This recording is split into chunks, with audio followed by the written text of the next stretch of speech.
E3? No thanks, you guys. I just ate.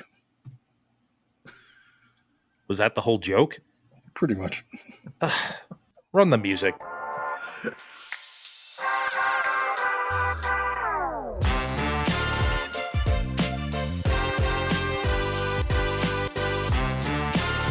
Hello, party people. It's your boy Dre. God damn it. I don't know why I cussed at you. I'm sorry. Why did I do that? Anybody? Just an angry guy.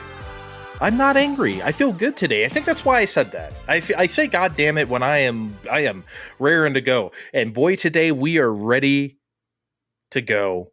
There's a lot. All the conferences happened. All the digital presentations happened. Are they still conferences if nobody's actually there? Do people have to be in attendance for it to be a conference? Is this a philosophical question? I think that's why most people adopted the term presentation. Yeah. I think you have to confer for a conference. Yeah. People do have to confer, and we are not much conferring in the Rona time. So the three of us are conferring, though. We are across the World Wide Web. Do people still say information superhighway? The seniors do. Has anyone ever said information superhighway? The seniors do. I feel like I only read that in magazines. I feel like that was a thing on Tech TV in like 1998. Yeah, right? I feel like I read that in Entertainment Weekly in like 1995 when they're explaining what a modem is to us.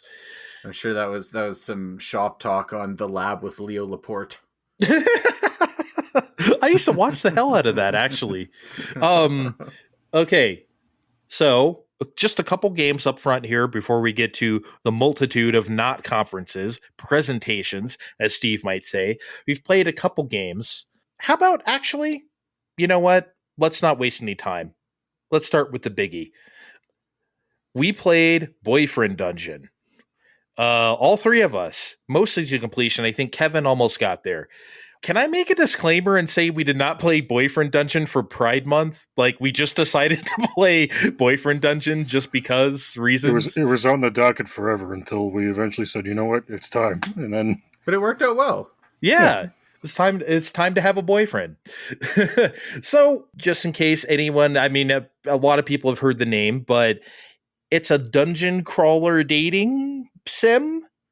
You date, and your weapons are your boyfriends. A lot of the people you can date can turn into a weapon. Oh boy, it's weird. It's as weird as it sounds, and it's as fun as it sounds too. So I don't know. Do we want to do like an overall thing to start here? Because I thought this game was kind of great. Guys, I wasn't expecting it. I thought, like, full disclosure, I thought like we were just gonna play this game and just be like, tee hee, who's your boyfriend, and like call it a day or whatever. I wasn't expecting we're still doing that though. Oh, we are still doing that, but I didn't expect this game to be actually so good, Steve. No, I thought I had a good time playing the game too. I have a few smaller-ish complaints, but I mean, what's here is very good. Kevin? You know, this was kind of two games for me as a surprise to no one. The dating sim aspect of it is just not my thing. I just don't like, the kind of text story driven adventures. Yeah. But the dungeon crawling, while relatively shallow here, still worked really well. And I just generally like that kind of the mindless dash around the dungeon, kill the guys, pick up the shit, and they did tie the story aspect of it in really well, so that was appreciated. Yeah, like it is kind of shallow, as you said, but it's also very brief too. They know that it's shallow, and they don't try to treat it like something more than it is. Like, they know this isn't Enter the Gungeon or something, right? So they treat it in a way that makes sense. They don't make more of it than it is. And even being shallow, the foundation of it works really well. It feels good to play. The dodging works well. Like, everything is there. It's just not fleshed out necessarily, but it's not shitty for what is there. Okay, we've stalled long enough, guys. It's time. I've been waiting to ask this question for months. Kevin, who was your boyfriend? Who was your main squeeze? So your favorite character. As previously mentioned, I don't remember the names of any of these people because I was really flying through those text messages quickly. You really don't do that type of shit. It's funny. The businessman with the mean dad. Yeah. And so Isaac, you know I what? Yes. Admittedly, as far as the actual weapons themselves went, the girl was my favorite. But like, I can't play boyfriend dungeon and main the girl. That really ruins the core of the experience. So, I mean, but definitely romantically, Isaac had my heart. He was honest and sincere, and he wasn't arrogant, but he also wasn't too introverted. It was nice. We had a good time. When I first saw Isaac, I thought he was going to be like that asshole from Valhalla who like runs the newspaper or whatever, and it's just like kind of a prick who always wants a big beer or whatever. Yeah, like I thought he was going to be like that prick, but no, I liked Isaac too. I want to go last. So Steve, who is your boyfriend? Unlike Kevin, I spent a lot of time with everybody, and I leveled everyone up to the max to make sure I got the most out of all my squeezes because You're a shopping slut. around. You're a slut. Yeah, I am. Okay. I'm only in whatever we name this town for the summer. I'm gonna. I was a slut too. No, but believe no me. one's gonna see me. No one's gonna see me again. And even though I honestly thought we were only going to be able to score with one person entirely at the end. They really do let you pour yourself out if you want to, but I gotta say my main squeeze was Isaac too. I mean, how can you not? There's that other guy who's the who runs the dance club, and he's sketchy as fuck. He's like he's like the second guy you meet, and he gives you every reason to. I'm like, okay, even if you have it. Even if everything that's everyone saying about you is incorrect, you are definitely carrying some kind of STD, and I want none of that. I did like that guy's hair, though. Oh, he had great hair. It looked like it smelled nice. Oh, yeah, for sure. He smells great. You can't do that open shirt, saucy, sexy guy thing without smelling amazing, right? I mean, come on. Well, I don't know. I do that sometimes. and like Kevin said, the girl was nice, but I'm playing boyfriend dungeons, not dating dungeons. So I'm leaning in. Team Isaac all the way. Okay, now I want you guys to guess who my boyfriend was. I think you went with the long hair, open shirt guy because it was just raw and it was real, and that's you wanted what you wanted that steamy summer. Okay, Steve. You leaned in real hard with that cat. I can't believe you can date the cat. That's so weird. Well, you don't date the cat, but it's like, that is a strange you achieve some kind of spiritual friendship with that cat. You sure as hell do. No, I went with Seven, the Korean pop star. Yeah, he was my favorite. Basically, I mean, really, he was my favorite weapon. I loved the chain lightning and like the whole bit. That was great. I liked him too, but I felt like he had a lot of baggage. Like I didn't want to weigh it down with casual sex. He was you're thinking a little bit too hard about this here. I don't think you're thinking hard enough. No, I was a slut basically too. I threw myself at everybody just to see like what would happen. By the way, I know this is rated teen, but like the sex was very tame, right? Like they laid together and they kissed all night. You felt his embrace with it was like very not, I don't know. I think that had to do with the ambiguity of the character creation system. Oh, because you can be a boy or a girl or non-binary or whatever. Yeah. Because I remember when the trailer for this came out, they had a woman character running around, and I thought that's what we were gonna do. So when I logged in and I found a character creation screen, I'm like, oh boy, okay, I'll make myself a nearly bald man, but because that's what I am. But I thought we already had a character. But okay. I was hot. I gave myself like short. I gave myself like the Eddie Vedder 1992 hair, like the shoulder length. Like yeah, I was like, but silver. I was a silver daddy. I was a fox. I had a green mohawk. Oh, did you? Yeah, it was you do always like to go green hair. You always. Yeah. I noticed. Yeah. Now, okay, it's funny. One thing I wanted to get at, and maybe you guys didn't experience this if you just like consistently hoard yourselves out all summer. I found it hard to not do that because everybody, to some degree, whether they were more outward with it or not, even if you try and like reject their advances, you know, like explicitly, it's oh, okay, well, you're trying to play hard to get. Like it was not like everybody was very easy in this game. There's the one girl that you like think you're going on a date with at the cafe or whatever, and then she's just like, nope, not interested. Everybody else, was totally open for business. There was the guy at the beach though, big dude with the beard that like the 4th of July, like there was that, right? But then nothing happens with him either. Well, though I heard he's supposed to be DLC. Which was conveniently announced after I finished the game. Yeah, I heard he's supposed to be DLC, so I guess now we can go back and whore ourselves out to him, too.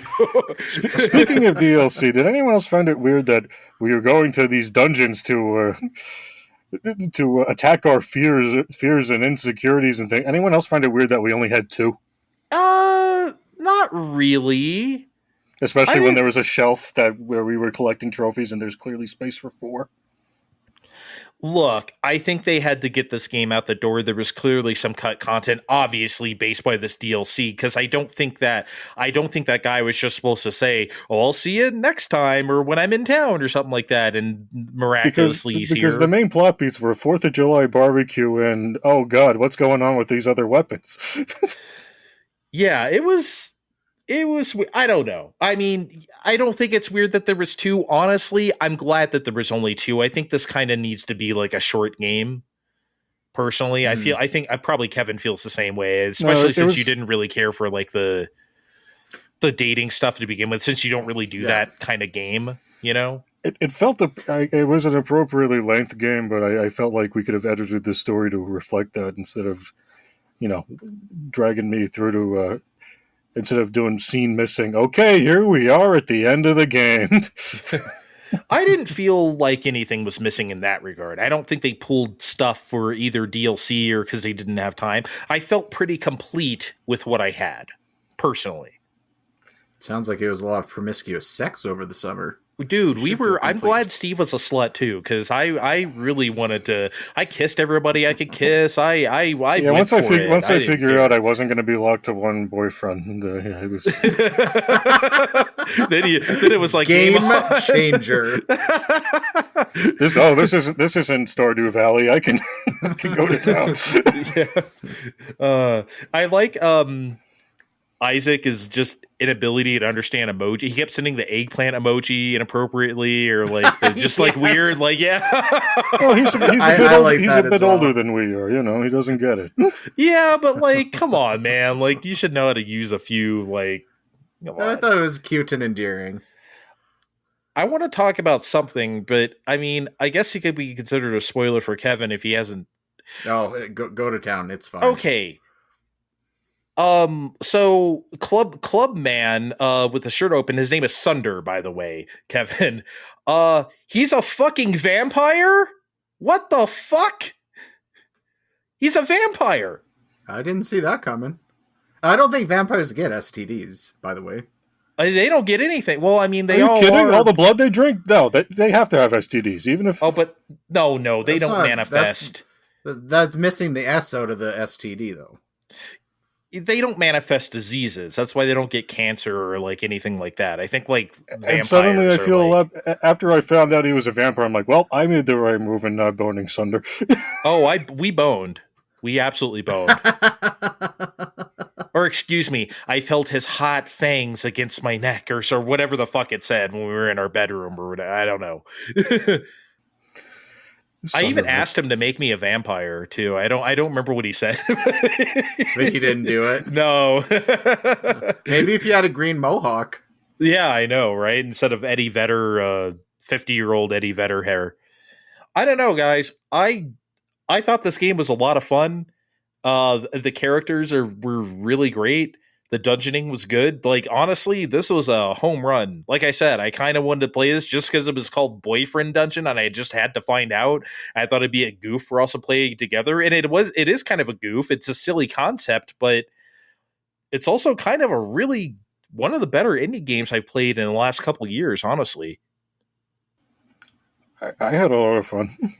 I might even go back and download the DLC whenever this summer is. Well, if Big Boy decides to come back to town or whatever in that DLC, I guess I'll have sex with him too. Stay tuned. Kevin's plays hard to get. He doesn't want to. He's already taken, you see. I just when I make a commitment, I take it seriously. I forget their name. The non-binary chap who is Sawyer. Sawyer, who couldn't cook. Right? Yeah. They get really embarrassed if you try to like kiss them real fast or something. Like they are There is a game, Andre. Yeah, they. I don't know how old they are, but like, man, yeah, that was. I felt like I was robbing the cradle with that one. That was kinda, They were in college, and I did feel a little weird as that particular plotline went along. Yeah. You're supposed to be a little older than you're supposed. I think the way they kept talking, it seemed like you were in your early to mid 20s. You're a college dropout, and your mom keeps bringing that up in texts. Yeah. Do you like how you could turn off mom if you want? Like you could say like if you don't want to hear from mom, you could say no, you can opt out. I think that's. Oh yeah, I forgot about that. Yeah. I feel like that was an accessibility option. That's like if that's someone you don't want to hear from. I kind of wish I would have done that just because she seemed like she was like a little passive aggressive mom, actually. Oh, very. Yeah. Well, that's mom, right? She sure was. Yeah. One more thing, I guess, before we move on here.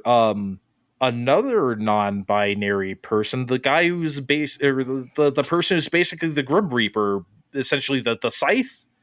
They had the crow on their shoulder. Yeah, he shows up so late. That's why I felt like. It took me a few laps in that second dungeon to max out my relationship with him. But by the time he shows up, the game's almost over if you just skip everything you do. Yeah, but like, if you really want to have a relationship with them, you're going to just do that anyway. I don't think it's a problem that it comes at the end of the game. I mean, you can't introduce everybody at once and it's like, okay, go fuck or whatever. I mean, I guess you could. But since we were sluts, we were going to do that anyway. So And I guess one more dungeon might have helped space things out a little better. I don't know. I think the 2 was fine. Maybe they could have been a little longer. Maybe that. But I don't think you needed more than 2. Personally. Anyway, Boyfriend Dungeon. Everybody, great stuff. What a titular summer. For our slutty summer. Kevin, you didn't give it up to anybody? You didn't kiss, you didn't like, or you just playing like this isn't for anybody to know but me and my boyfriends. Okay, I'm sorry. I don't need to know what you did with your Isaac. Okay, fine. And his dad, maybe. I don't know. Shit. Okay, but one more thing. You guys have picked up the recently released Mario Strikers Battle League game. Battle League. I always forget the title of these. I keep wanting to call it Charged still, even though that was 12, 13 years ago. Well, I got to come out and say something right away. They did the right after we recorded last time. They did like that weekend. They did the preview demo thing they like to do these days. For you get to play, and guys, that sucked. They made you play with another random person on a team, and that was not a fun way to share the game with everyone. But hey, playing the full game on your own, guess what? It's back. We've been waiting since 2000 whatever for them to make another one. I feel like it was 7. It was God. 2007. The game predates Rosalina by a few months, which is why it's weird seeing her in there. I'm like, right, Rosalina wasn't in the last one. She was literally not invented yet. Yeah, it's too late. I mean, I normally tell you all the new fun stuff that they did to make soccer more exciting for you, but they've largely kept it, mostly played it safe and just changed other smaller things like you pick out a team from the entire roster, or if you really want to get fancy, there's the gear system, which I like to plug around with. The gear system, where you have you earn coins by playing matches, and you can exchange those for sports equipment that gear that but you functionally, wear. it doesn't upgrade anything. It just changes around your character's stats. There's no addition with the gear. Okay, I was thinking esoteric, like Guilty Gear. Like I was like the gear system. I didn't think like sports gear. Okay, I got it. It's literal sports gear. Yeah, it's fun. You can use it to, make your character, accentuate a character's strength, or if you think you don't want to just bump up something a little bit, you can do that. I think there's a lot of potential in the titular battle league is in pre-season right now. Fine Time itself has a league. I spent some time using the limited options Nintendo gave us to make sure the Fine Time Battle League has as many triangles in our insignia as possible. Thank you. Whenever triangles. Whenever Kevin and Andre and friends of the show log into our number and we form a team, because that's when I think playing the sharing two as a team is very confusing because you end up playing as characters you didn't select, and that gets disorienting.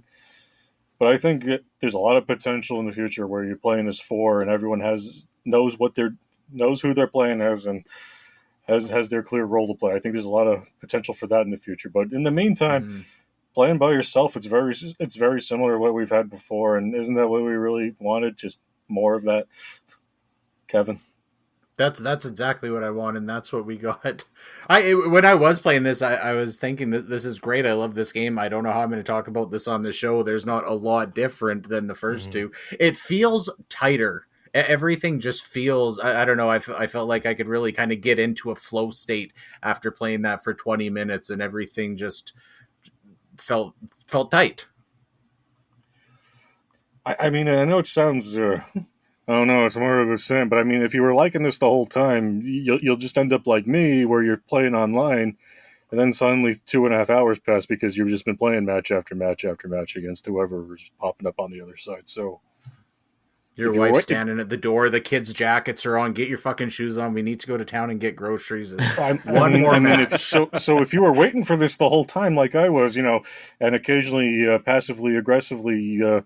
Logging on to whenever Nintendo made a tweet, and it would be good to see Strikers 3. Well, here it is, and we should all go buy it now because they finally put it out.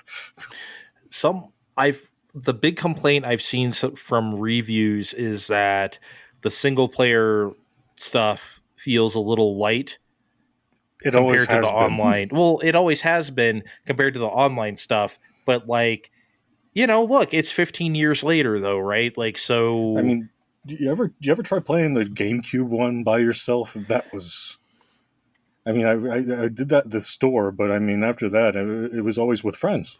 I only played Mario Strikers Charged. I never played the original. Maybe I'm just easy to please. I feel like for me, this is different than something like Mario Kart, where the amount of content matters as far as tracks and characters. I suppose maybe character-wise, it does seem a little light, but the soccer, like I can just sit there and play random match mode over and over and over and be completely content with that. I don't need, I don't know. They can dress up more stadiums and add them down the road. It's not really going to change anything. That's how I feel too. Like when I play MLB The Show, I just want to play the goddamn season. I don't need Road to the Show. I don't want to make my own character. I want to pick the San Diego Padres. I don't want to play 162 games. That's it. See if we make the playoffs and play from there. That's all I want to do, and that's all I need. All the other stuff is extraneous to me. Mm-hmm. So I'm kind of the same way in that regard.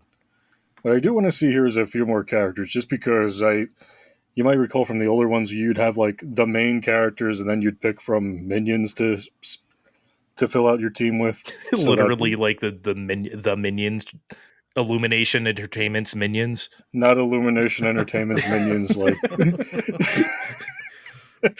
yeah, things like Troopas and Hammer Brothers and Boogs. Mm-hmm. None of those are here yet, except for Toad, who has a funny charge shot animation now, where he just cheats and calls a bunch of other Toads to help stack up and make the shot. That was the annoying thing about the baseball games too, is because like you'd have like Bowser as your cleanup hitter, right, and then you'd have a Goomba or a Koopa Paratroopa next up the bat. Oh, it's like, it was funny. I don't want to. I mean, it is funny, especially since a Goomba doesn't have hands or whatever. I mean, it's like it is funny. But like, it's still weird, right? Because you're just using like, here's a Shy Guy now. It's. I liked having the Hammer Brothers and whatever on my teams. And Hammer Brothers were actually good. Hammer Brothers were good. I mean, I'm talking strikers, and I'm hoping, because let's face it, this is going to get updates. There's no way the fandom's going to let them go away this whole time without Daisy showing up. That she's not in the base game is already. Oh my god. How did they let that happen? One of my favorite things to do in a Nintendo game was to slam in Mario Strikers Charge was to slam Daisy or Peach against like the electrified fence, and they just go and like buzz. It was like, I thought that was so grisly funny. Oh, they all still do that here. And do you like how stupid people were like, they're not going to make a new Mario Strikers because you can't do stuff like that because Nintendo. And it's like, what are you talking about? They not only did they keep that all the same, all that amped up tood that was in those first two ones, where they like start snarling at each other and gloating when they get a goal in. They kept all that in. Wario's butt smash on the ball. Oh yes, it's great. And they kept all that in. Anyone that says that, oh, this doesn't have a soul anymore, what game are you playing? Yeah, I will eventually get to this. There's just a lot right now. I'm still playing. I'm still playing Shin Megami Tensei 5. That's why I haven't talked about it recently. I'm still in the middle of doing that. Turtles is right around the corner. Capcom Fighting Collection is almost here. It's a lot right now, so I gotta wait. Shit, I don't even know if I can do Fire Emblem. I almost said Three Houses. I don't remember what it's called. Fire Emblem Warriors 2. Three Hopes. Let's break early. We have a lot of digital presentations to get to, so we'll be right back.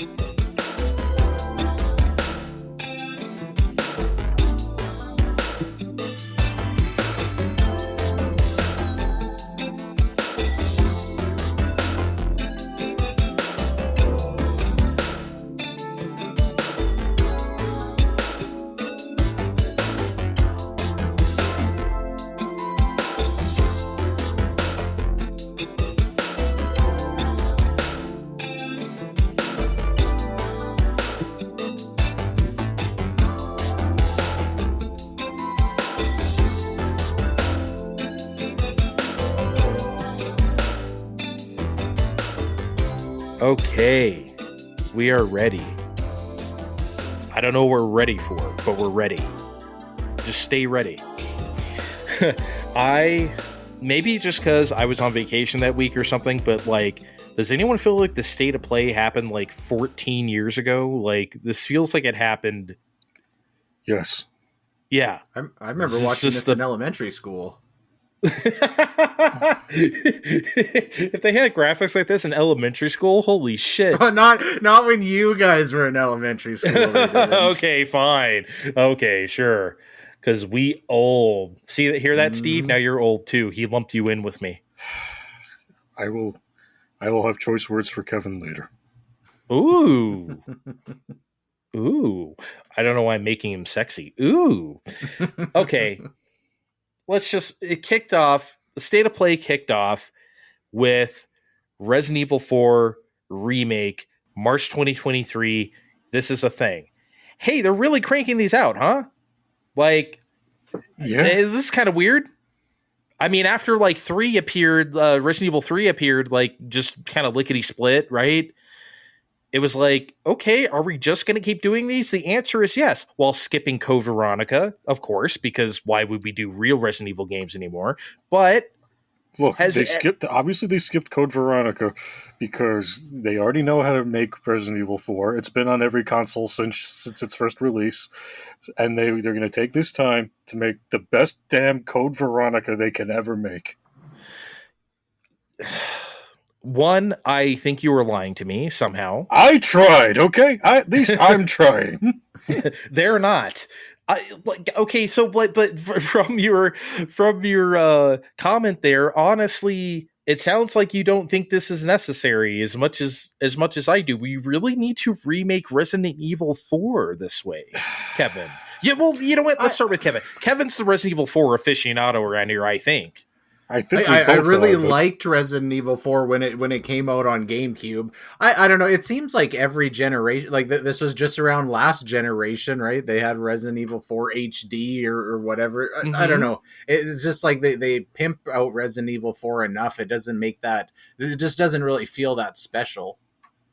Yeah, that's how I felt looking at this as well, especially since like they're like visually. It seems to remove a lot of the things that made Resident Evil 4 such a visually impactful game. Now, I'm not a Resident Evil 4 person. I like the original 6. 4 is the beginning of something else for me that I don't care for. Everyone knows that. But even I can attest to, like, Resident Evil 4 is a very distinctive, it's the whole brown thing. Yes, it got played out through the 2000s, right? But you can't take that away.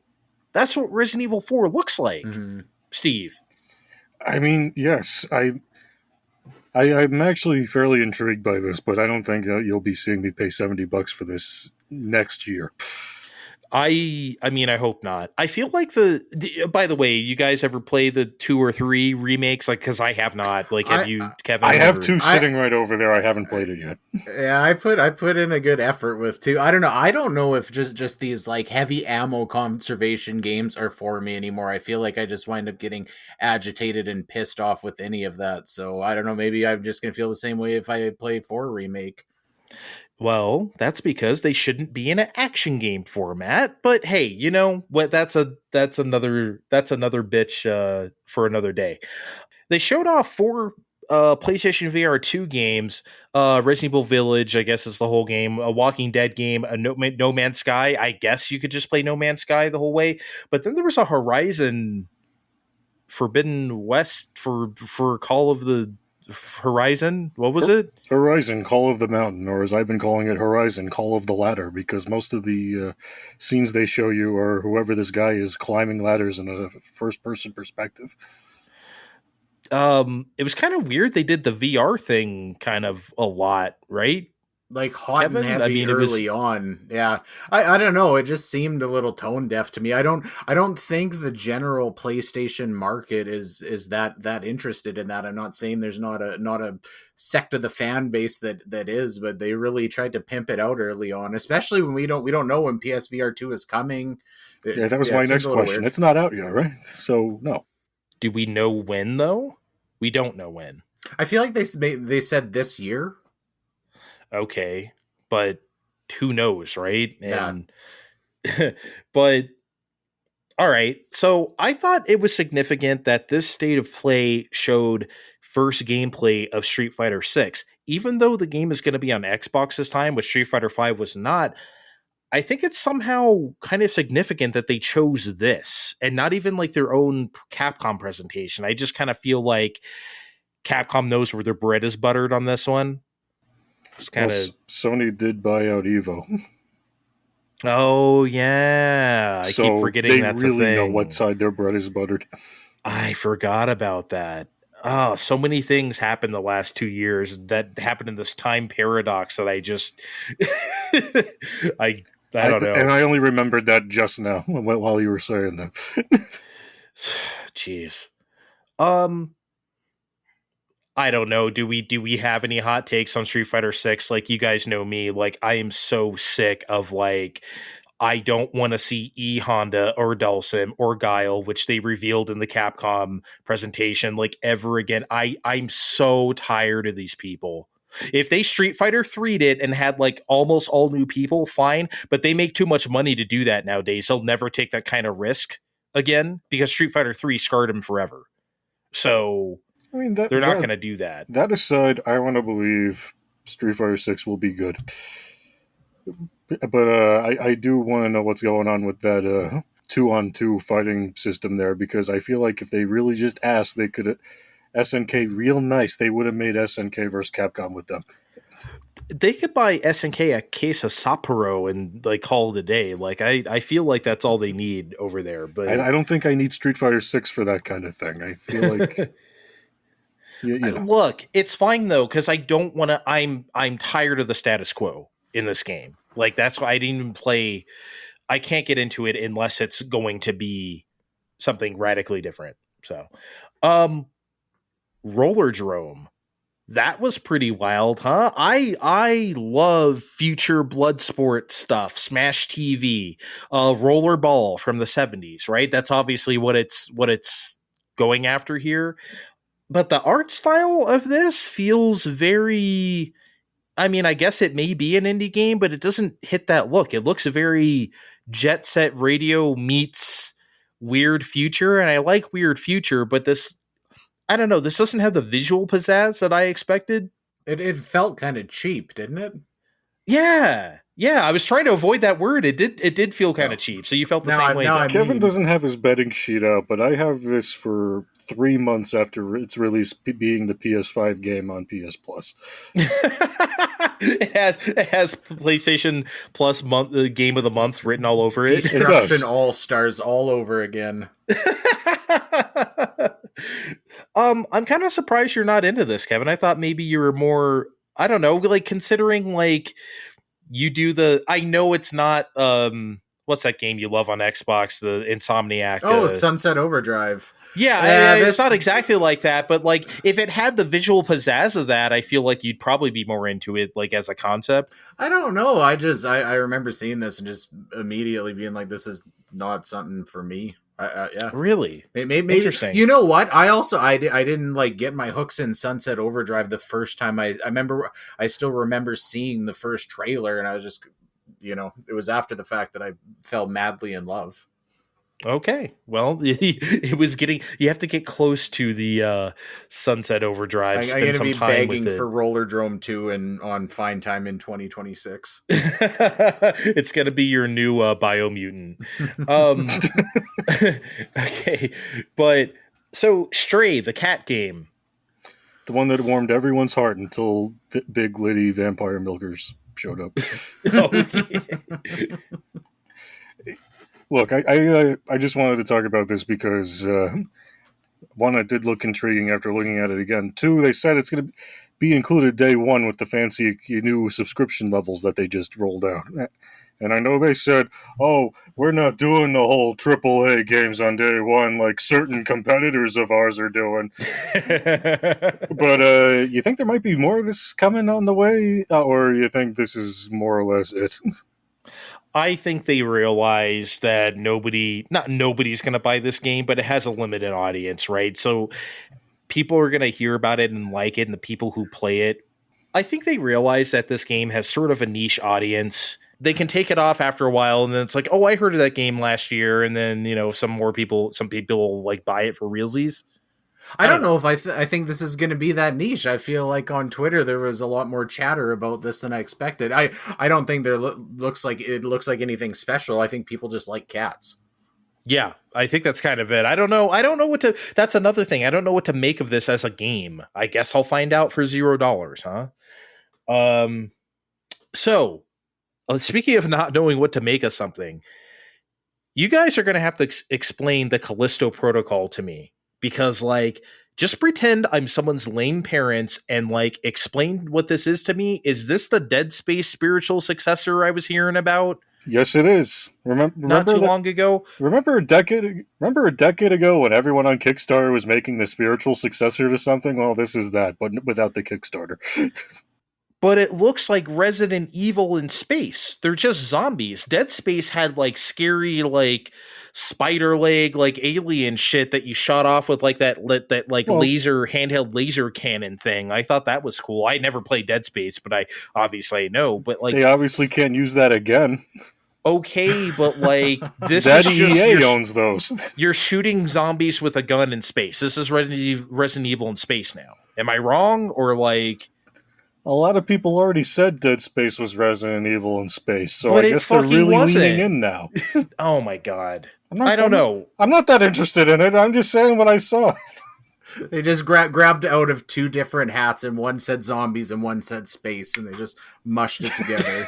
No soul. Put it into RPG Game Maker, and then just there was another piece of paper that was like slightly attached to another one that said boobs that we missed out on. Resident Evil Village got that card. I don't know, man. I was like, this is the thing, people. I don't know. Whatever. I guess. Were people that excited for it? Yeah, man. Like they're really pushing this one. Like it's a big deal. I don't know.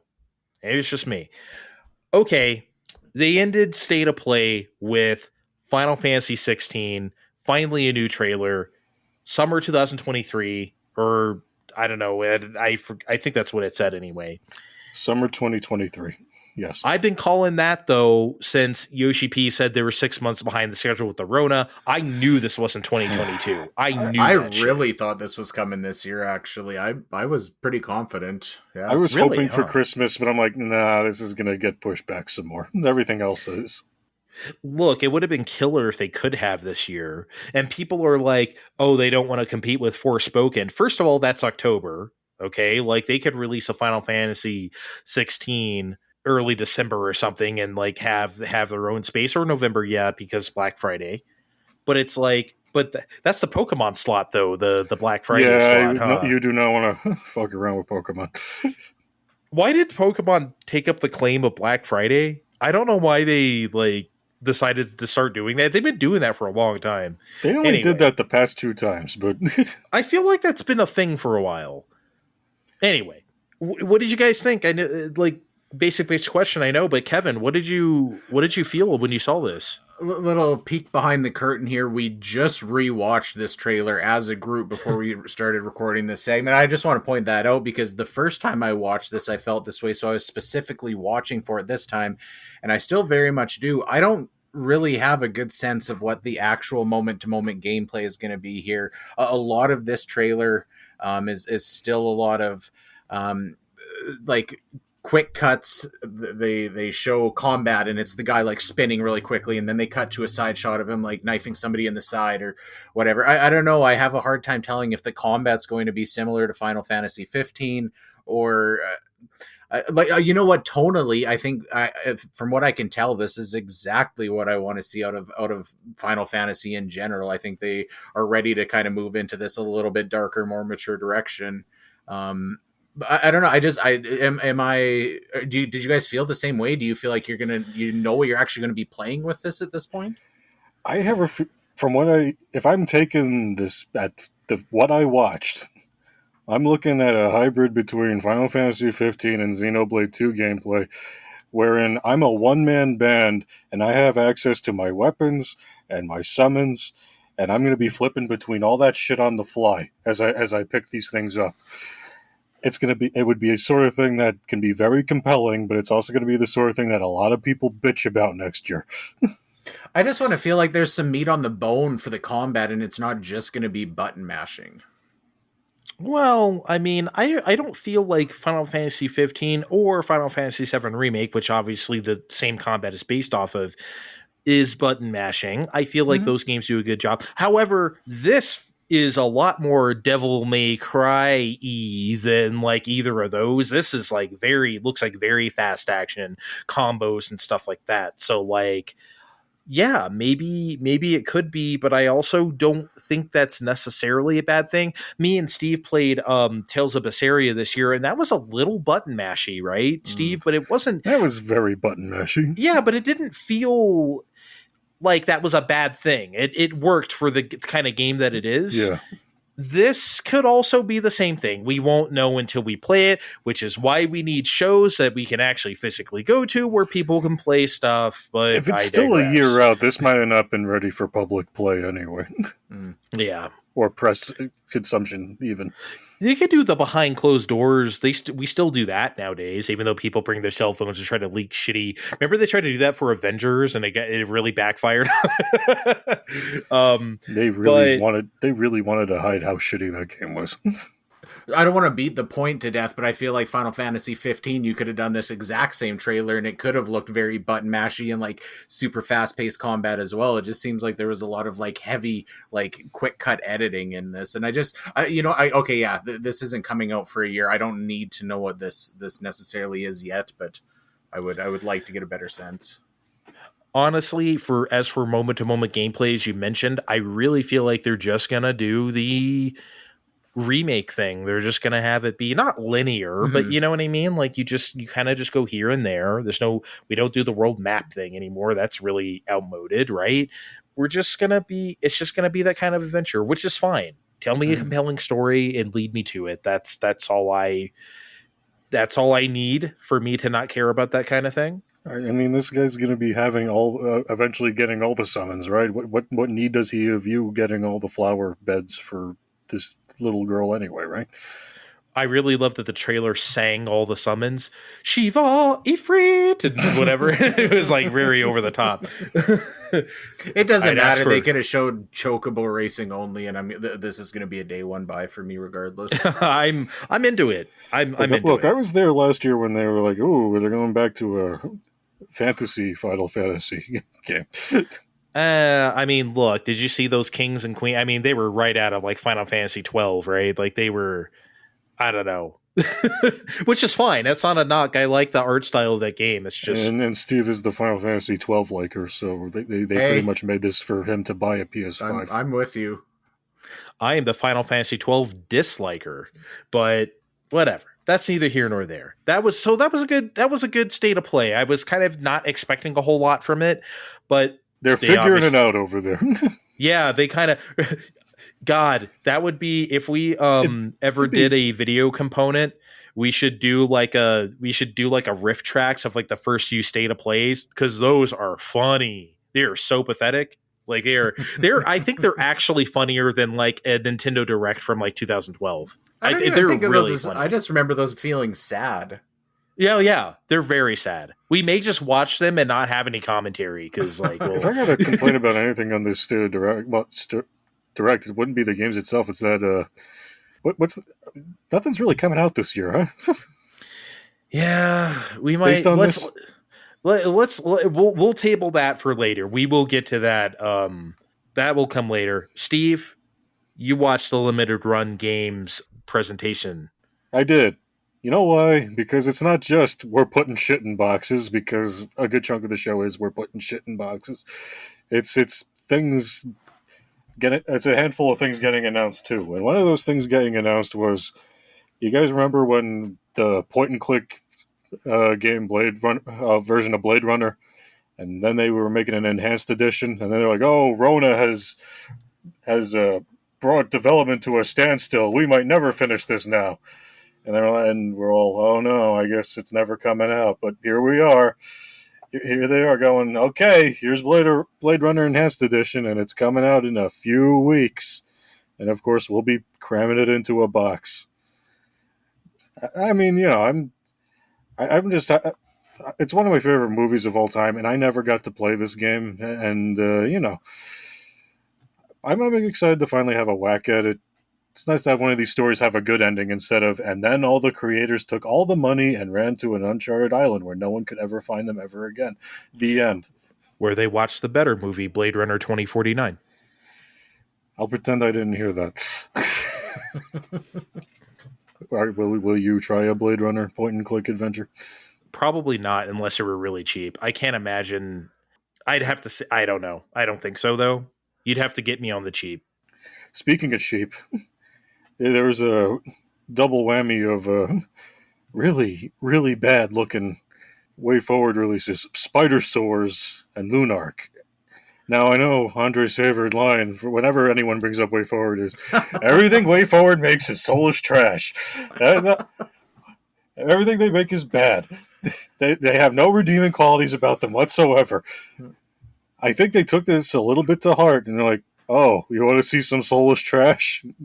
Let's see what happens after we bring the computer to the toilet and spill some Coke on it, because we get spider swords." I can see Andre's gears just turning right now. I invite anyone within the sound of my voice to go to WayForward's Wikipedia page and look at their resume. Look at their games developed. I dare you, and you tell me that's the face of a good developer. If you can lie to yourself all you want. I go look. The evidence is right there. Well, anyway, if we want to, that's it. You're not even gonna. I'm not going to fight you on this one. I'm not going to fight you on this one. I got my faux Andre out there. I'm good. But speaking of things that are about to be wrapped up, they're claiming they're putting out the last physical 3DS game after it's been, the system's 11 years old now, so one last physical release. Maybe it'll be something good like Level 5's Guild Box 1 and 2 set. That would be nice, right? No, it's something called Go Go Coca Polo and Go Go Coca Polo 3D. Guys, what? No. Hold on. You're gonna say that again. I need to hear that again. The games are Go Go Coca Polo and Go Go Coca Polo 3D. You are some kind of cat, and you're running around a maze and doing some bullshit, and I think these games might be $5 on the 3DS eShop right now. These are both on 3DS? Yes. So what's the one that doesn't have 3D at the end? Yeah, what is that? What's going on here? But each one of these is getting its own 3DS game card, and it's going to be the last one of the system. Like, remember when Super Nintendo and Sega Genesis each ended with Frogger here? Like, this is even worse. We couldn't just let it be Bowser's Inside Story or whatever. I nope. mean, we just had to be. Okay, so moving on. I have a few. I've broken up things into little segments, and this first one I'm calling "Don't Do It," as in things we know about already, but don't do it. The Konami bankrolled indie game Skeletak is getting a physical release. Don't buy it. I got it for $5 a while back. It sucks, you guys. It sucks for $5. I'm sure they're going to want $35 or something for it when it gets the game box. It sucks for $5 is a great. Don't fucking do it. If you need to buy something in a Konami in a box that says Konami on it, Best Buy has the Castlevania set from last year. I'm sure the Contra set will come to this Best Buy eventually. They announced the arcade pack. Just don't give your money to fucking Skeletak. It was bad. You know what the B-side to New Order's Fine Time is? You know what it's called? It's called Don't Do It. I'm not making that up. It's literally called Don't Do It. Yes, it's called Don't Do It. And I did that on purpose. Nope, I'm just kidding. I did not do that on purpose. But you know what they did do on purpose? They're giving a box to Blossom Tale 2. Well, of course, because the first game was just... Everyone's gonna hate us. Everybody likes this game except for you. You walked over the lava one fucking time, and I'm gonna play this. I didn't just walk over the lava. You guys shit on Hollow Knight. You guys shit on the Messenger. I don't know. I did not just walk over the lava. Walking on lava one time was a little bit of a oversight, but it's probably a great game. I did not just walk over lava, Kevin. I mashed an A button to get through entire hordes of enemies. I got a cannonball to the face and only lost a quarter of a piece of heart. I mean, and now they're making another one, and they're giving that one a box. I'm just saying, from what I see online, fucking do it. Universal acclaim for Blossom Tales 1. And if you're the guy that's out there giving everyone the money to say that Blossom Tales is good, I don't want it. You can leave me the fuck alone with your dirty Blossom Tales money. Anyway, as is tradition now, there's a bunch of retro re-releases coming. including one I wasn't expecting. Did anyone have Bill and Ted's Excellent Adventures on NES and Game Boy coming into a set? Because I sure fucking didn't. I didn't know those were video games, to be quite honest. They sure were, and I'm sure they're terrible, but I'm kind of intrigued. Maybe not in a box, but maybe as a download. Rendering Ranger R2 is coming to consoles and as a Super Nintendo cartridge. And Boy and His Blob is the NES and Game Boy version is getting released too. I mean, I like that we're getting these reissues on consoles everyone's playing now. One, I didn't know there was a Game Boy version of A Boy and His Blob. Two, I beat A Boy and His Motherfucking Blob when I was a kid.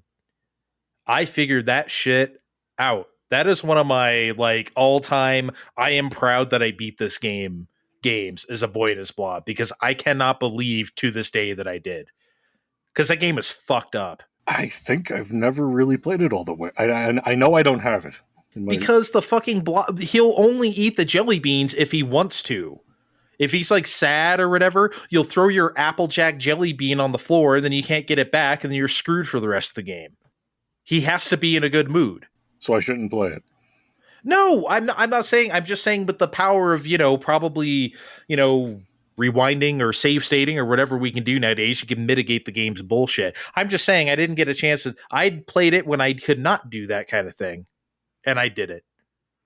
I'm proud of myself. That's all I have to say about A Boy and His Blob. But, games we haven't played because how do you play an FMV? They're really getting to the business of this. Last year they announced Plumbers Don't Wear Tires was repiped, was coming out, and they kind of went this whole time without putting it out on anything. And then they're like, okay, we're still putting it out, but now it's coming to Xbox. No word on whether that's coming to Game Pass, Kevin, so I can't speak. Oh, darn. Gosh darn. This isn't a good, bad FMV game. It's just boring. Plumbers, it's just happening because it's a fucking meme now. Plumbers don't wear ties. It's not like Night Trap or something like that where you're actually going to have some fun with it. It's actually not good, but I guess everyone's going to find out. Oh, I'm going to. I mean, enjoy. I know that American Hero, that the Lost FMV game is on sale now, and they put up another trailer for 4K Night Trap on PS5. Anyone out there at home, do we like this kind of preservation, or does it only count when it's a game you like? It only preservation is selfishness. I can't wait for Plumbers Don't Wear Ties. Anyway, one of many, Teenage Mutant Ninja Turtles Shredder's Revenge trailers happened, and they came out and was like, yeah, we're making the box, and we talked to Pizza Hut, and we're giving you the coupon, from the second NES game where get a personal pan pizza. Andre's old enough. Did you participate in this promotion? I did not participate in this promotion because I went to the arcade like a normal person and played this game there and not the fucking NES. I'll tell you that much. Well, he accuses Steven of being an elitist sometime, believe it or not. It's terrible. Look at it. Look at it.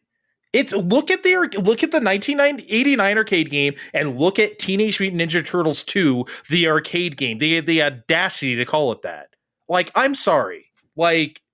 No. The Turtles in Time port on 16-bit, pretty good, right? This, sorry, I'm going to be an elitist. No, thank you. I just think you get this tone when this kind of thing comes up. I'm just trying to imagine 10-year-old Andre staring at everything going, no, you call this 60 frames a second? Nah. I told you I went to my friend's house where they were playing this. We were playing Battletoads with Game Genie and stuff like that, and we were having fun. Walked out. Yes, I left when they started playing this. I'm like, you got to be fucking kidding me, right? It should say something that this story has come up multiple times. You need to bring this up to your therapist, not on a podcast. Well, the last time I told you this, it was about Killer Instinct SNES. I remember I told you I left my friend's birthday this happened party. more than once? Yes, it happened more than once. I'm not looking at that game on NES. I'm not doing it. I'm not doing it. I got standards.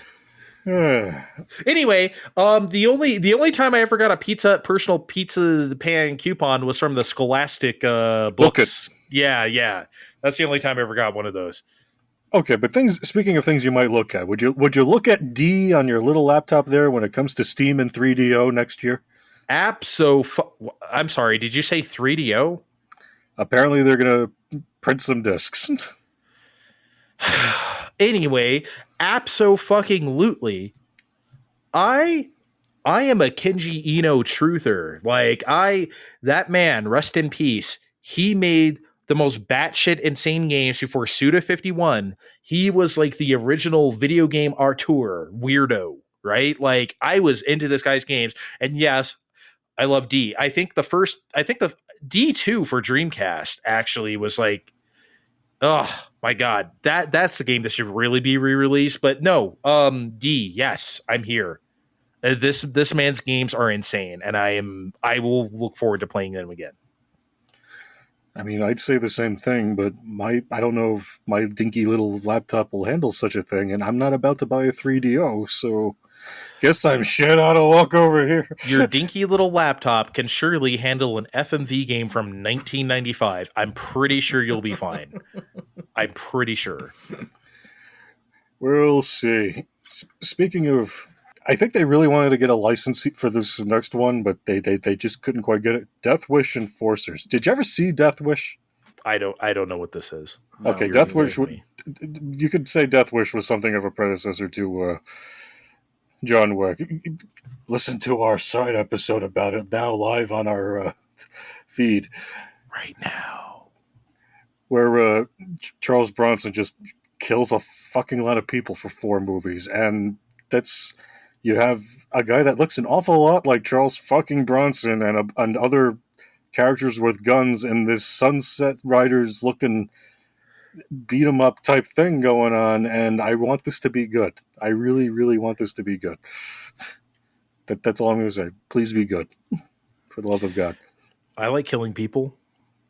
What? Whoa. Okay. Who said? Whoa, Jesus Christ. It's kind of fucked up, Andre.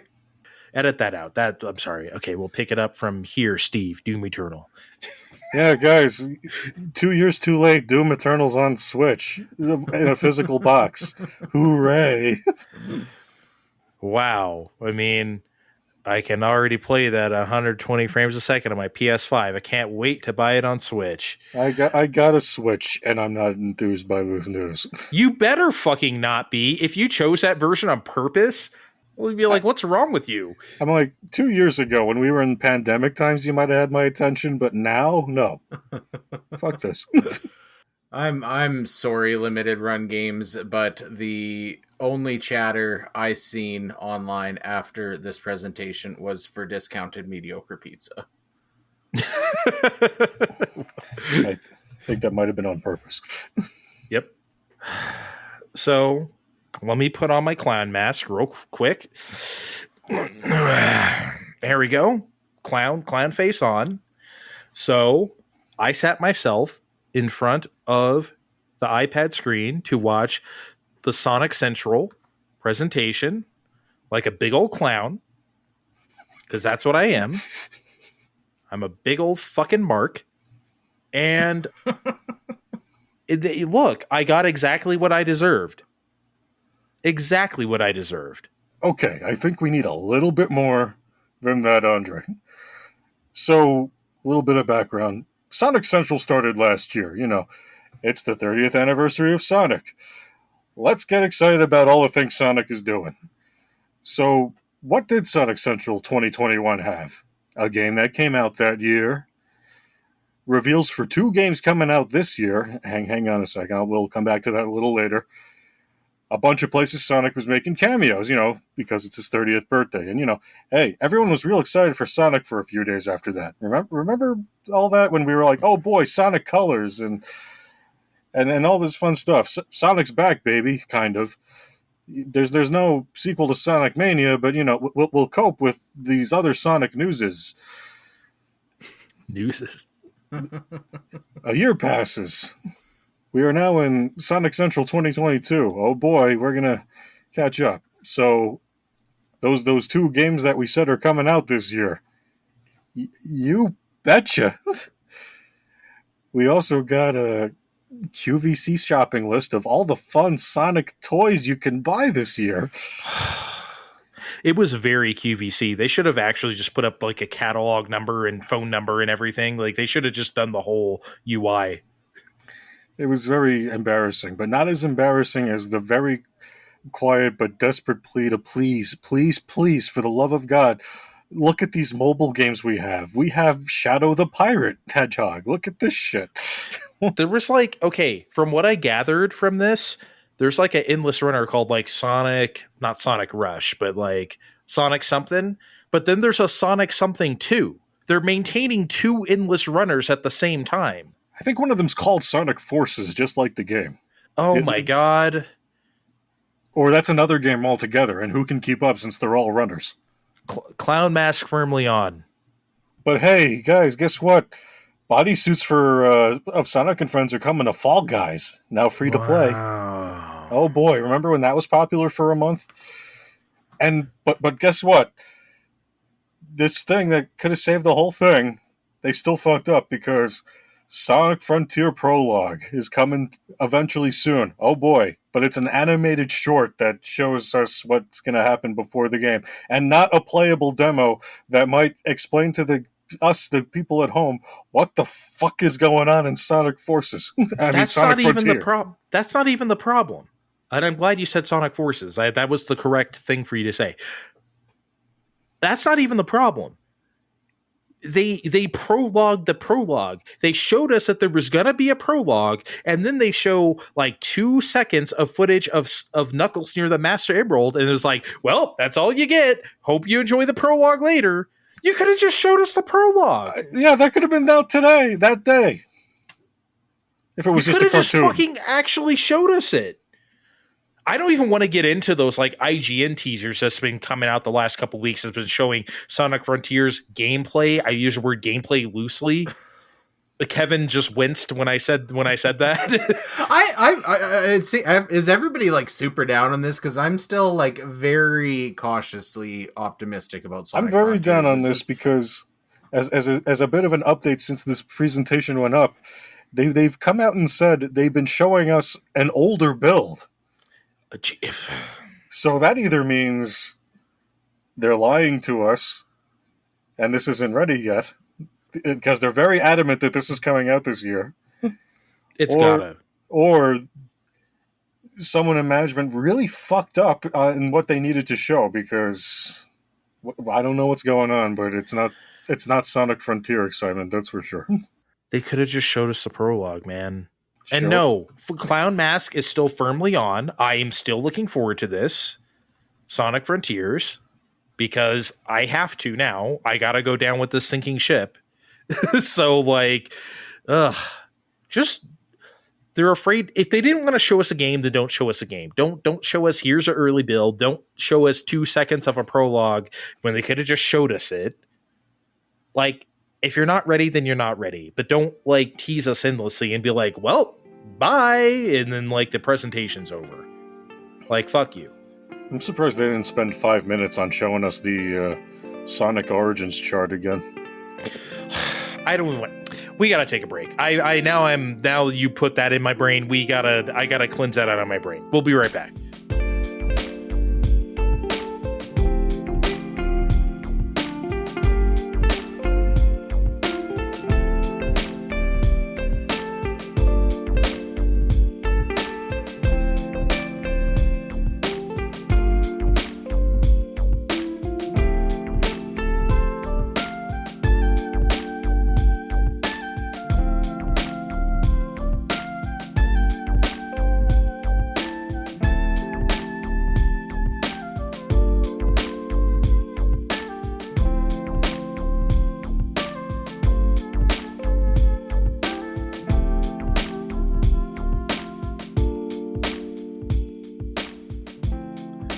All right.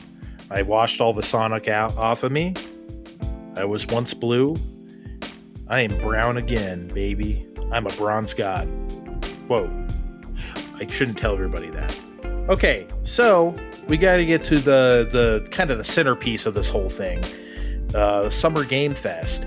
Last year, I thought this kind of blew. I guess this year, some people still feel the same way. I did not, but we'll get to that later. So, obviously, we don't cover everything in these things. We'll just get to the salient points we want to talk about.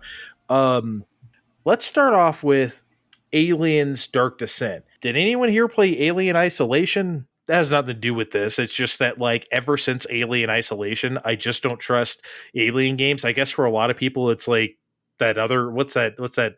Randy Pitchford. Yeah, the Randy Pitchford game, right? But for me, it was Alien Isolation. Anyway, this looks like a multiplayer top-down blastathon thing. I guess no one gives a shit, as was going to be my question. Is anyone interested? I didn't really care.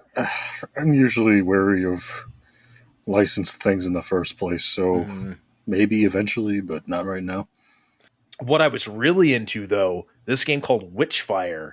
It was like, do you guys remember this? It was like a first-person, like medieval, like magical guns, kind of look like an adventure game. Hell yes. This was honestly the best thing in the entire show, I thought. This was one of the, like, this is like in my top 3 of like favorite things that I saw over this last like 10 days. I thought this was incredible looking.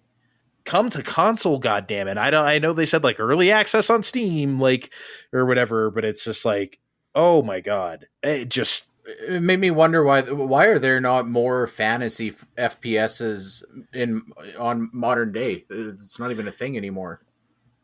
One of my biggest laments about this entire genre is that we spent the entirety of the 2000s doing Call of Duty and derivatives until the very end of the decade where we got to Borderlands. And then everyone went like, oh, we don't have to do that shit.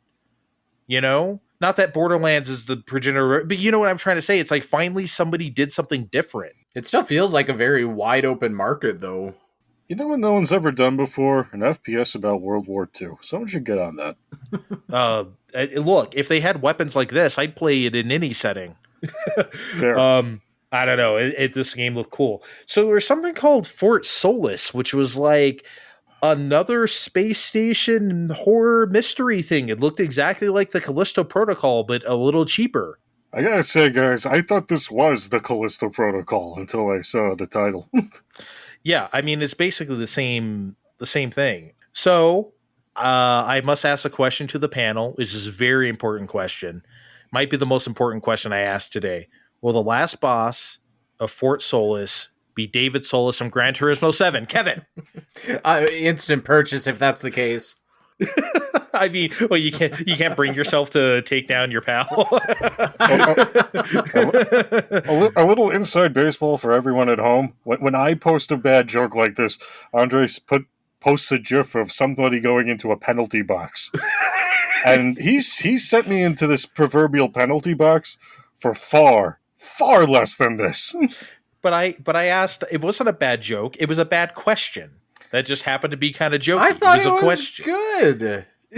See, Kevin, I'm not saying I would never put Andre in the penalty box. He does plenty of penalty boxable offenses, but yeah, I don't know. Soulless in a space station horror game.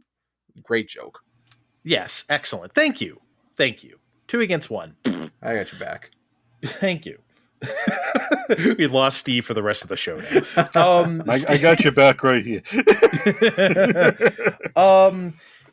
I wanted to talk about Stormgate real quick because, like, a new RTS in this economy? See, that's a worse joke. That's worse than the David Solis. It's from former Blizzard staff, presumably worked on Warcraft and StarCraft and whatever, but, like, we don't do RTS, guys. The MOBA kind of swallowed the RTS, didn't it? I'm kind of surprised that they're doing this, huh? Yes. I don't know what chance this has. Yeah. And Kevin, have you ever been an RTS person? I don't think we ever. Just. So they showed this game real quick called High Water. Hey, anyone remember Submerged? This kind of looks like the same thing, except like a little less artistic. Jeff did call it like an adventure strategy game, so maybe it's not as submerged as I'm thinking, but I don't know.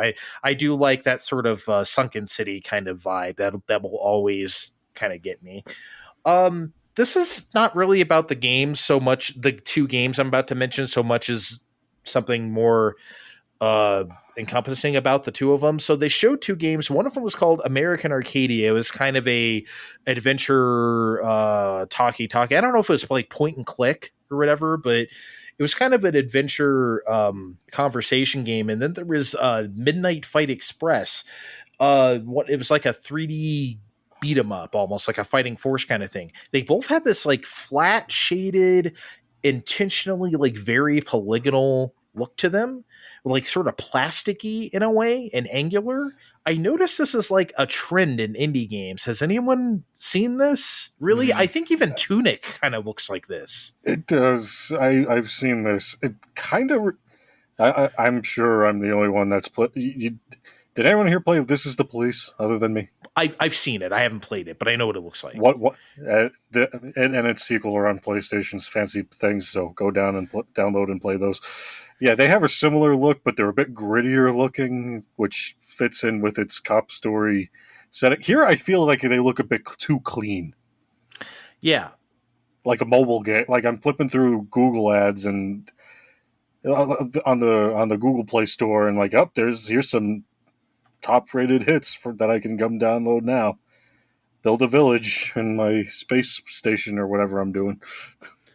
Yeah, I just thought it was Kevin, have you noticed this trend? I don't know. It's kind of a thing. The trend in general, but if I'm being honest, these games in specific, this was about the time where I turned it off on the TV, put it on my phone in the background so I could do more enjoyable things such as washing the dishes. Oh my god! I cannot feeding the cat. I am okay. Like, maybe I'm being a little salacious, but oh my lord! I was tuning out by this point for sure. Wow, I cannot believe. I don't know. I was into this. I'll save it until the end for my overall criticisms of the show.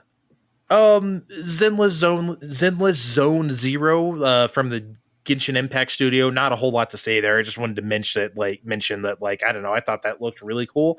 They showed, as every show this thing is had a TMNT Shredder's Revenge Teenage Mutant Ninja Turtles, which revealed Casey Jones as a playable character, as well as 6-player action. I didn't know that to be a thing before. That was news. So, like, I'm going to be honest. Like, the prospect of 6 players gives me shades of Konami's X-Men, a game I do not think is very good. So, like, I don't know. Like, 6 seems a little bit much. I need to ask you right now. Do you know 6 people you're going to play with right now? Yes. They're all going to... They're all... Right now, they're all going to play with you. Of course not. I'm just saying... And even if you did... It's not 6-player mandatory. Like this isn't like A Way Out or It Takes Two, where you must have 6 players to play. But X-Men sucks whether you're playing by yourself or 3 people or 4 or 6. It doesn't matter. Like, so... I think this was just something they could do, so they done did. I wouldn't be worrying about it. Okay, I'm just kind of worried about the balance of you know how I feel about beat 'em ups. I'm very particular. I like that certain thing. I'm a little surprised you don't like X-Men. I haven't played it at length, but I've dabbled here and there, and I thought it was just fine and dandy. I don't know, man. I don't like that game. I couldn't tell you exactly why. It's been too long since I actually played it, but I don't remember. Welcome to die. When I was a kid, I didn't like it, and I think it came out on the Xbox Live Arcade like a decade ago. I was like, this is annoying as I remember. So Steve, they showed Soul Hackers 2, or what they displayed the word Soul Hackers 2 on the screen. They sure fucking did. I'm not exactly sure that was Soul Hackers though. However, I thought that looked hot as fuck. So why are you going straight to Steve with this? Why am I getting cut out of this? Because I just dare kidding. We know. I dare you to tell me anything about Soul Hackers, Kevin. But Steve, no. Like, what did you think? I thought this was great. Look, this looks like it's going to be a lot of fun, but I played the first Soul Hackers on 3DS. It was a remake of the Saturn and PlayStation game that we never got, so it was really cool that we got that in the first place. But gun to my head, I couldn't tell you why this is being called Soul Hackers 2 from these trailers. You don't think it fucking looks cool though? Like, besides the Soul Hackers 2? No, it does. This looks good, and I'm going to play eventually, but Again, if you walked up to if someone from Sega Atlas walked up to me on the street and like, "I'll give you a free copy right now if you can explain the connection between Soul Hackers 1 and 2, other than the fact that we made both games," I'd be like, Jack Frost? But he's in everything, hee ho. I don't know. I think this looks great. It was just a little teaser, but I'm into it. No, I'm so on the team. let's get to the hammer at the end here. So Naughty Dog, the entity known as Naughty Dog, showed up. The titular Naughty Dog, and they told us about three things. All The Last of Us. So The Last of Us multiplayer online game that's being spun off into like its own thing. Usually that's like a mode in like another Last of Us game. That's going to be its own game. There's going to be a Last of Us series on HBO. They showed us like some of the actors or whatever, but that's not what anybody's talking about, right? We're talking about The Last of Us Part 1. They're doing a ground up remake of The Last of Us for PS5. This doesn't seem necessary, especially when you put the two of them side by side. It's the same picture. It's like the meme, right?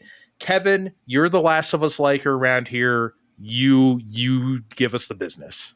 Well, before I don't like this. I have a quick comment before we move on from the series and the multiplayer online game. How soulless did Druckmann look when he was up there talking? Like, he had a script and the script was very enthusiastic, but his eyes were dead and he just wanted to fucking jump off that stage, which I found like that was pretty entertaining in itself. God, I wish I was making Soul Hackers too. He's like, did you see that last game before me? That looked good. I don't know what this. Yeah, you're right. I didn't really read it that way, but yeah, he was a bit stiff. Huh? He wasn't. They should have got the A Way Out guy that, the fuck the Oscars guy. He should have presented this on behalf of them. Even if they could have done the 12 times zoom on characters' beards and there was better defined facial hair, 100% this isn't necessary. When I played this and we talked about it on the show earlier this year, I brought up that I think a very apt comparison is Shadow of the Colossus, as it originally came out on one generation. They remastered it the following, and then they remade it the following.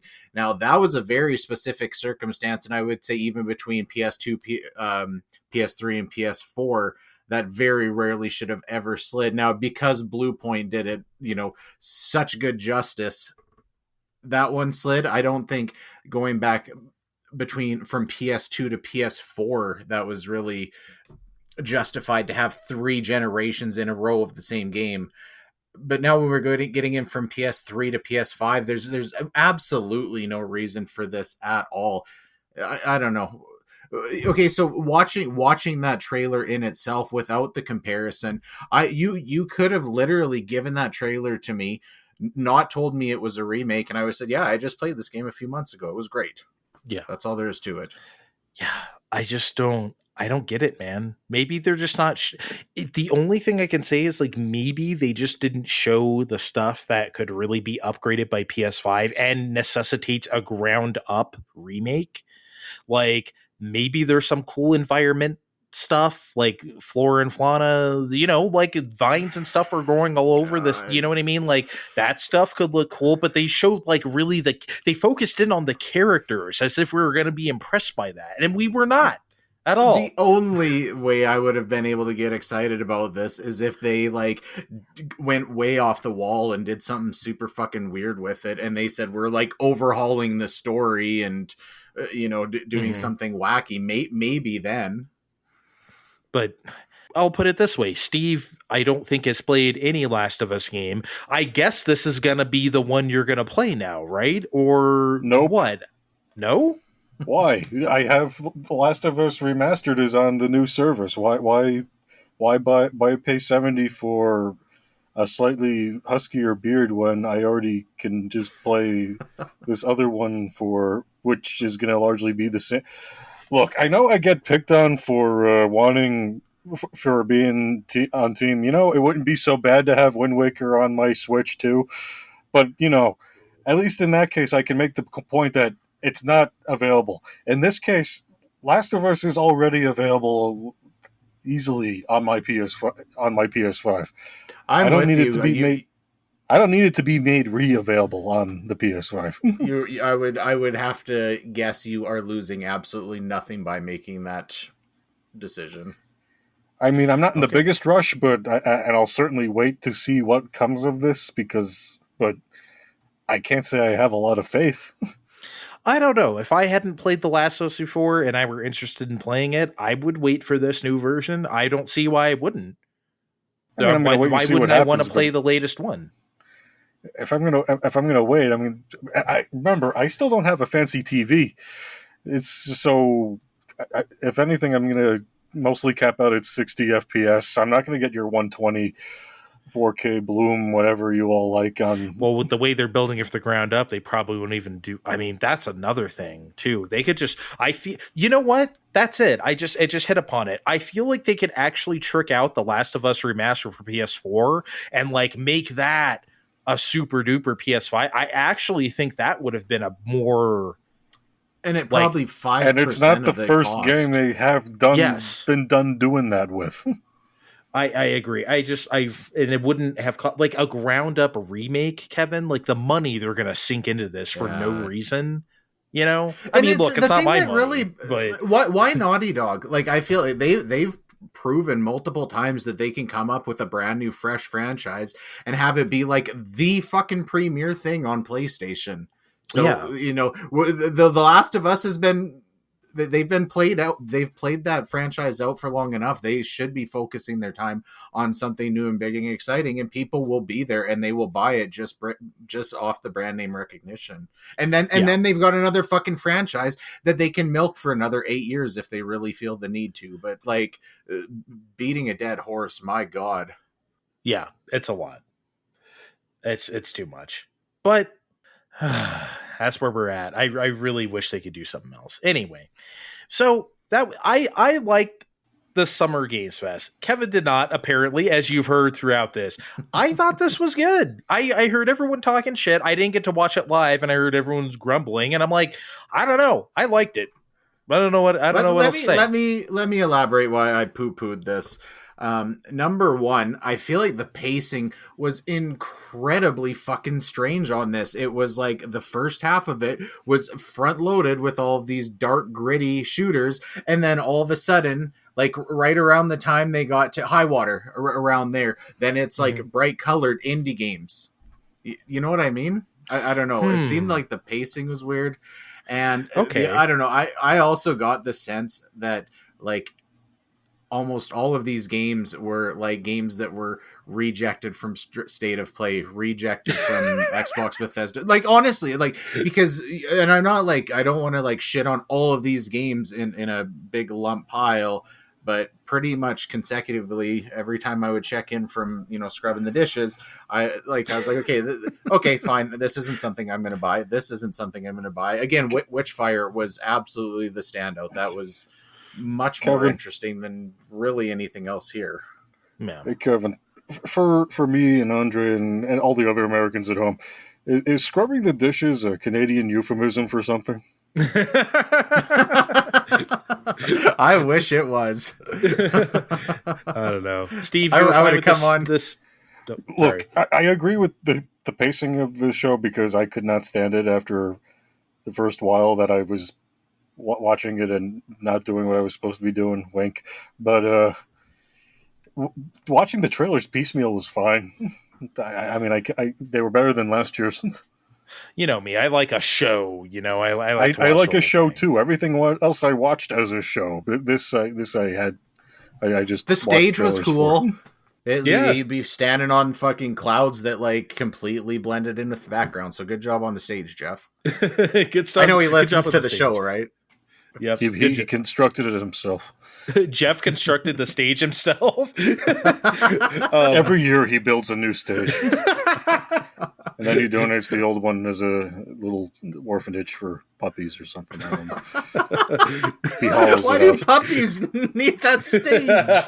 No, I don't want to take us off the rail, but we need to explore this. Yeah, it's nice and spacious. Look, we'll we'll Photoshop some puppies into the Summer Games Fest stage for a promo. But okay, real quick, let's go through a couple of the shorter ones. There was the Devolver Countdown to Marketing Countdown, featuring Mecha Suda51, aka Max Headroom Suda51. It was amazing.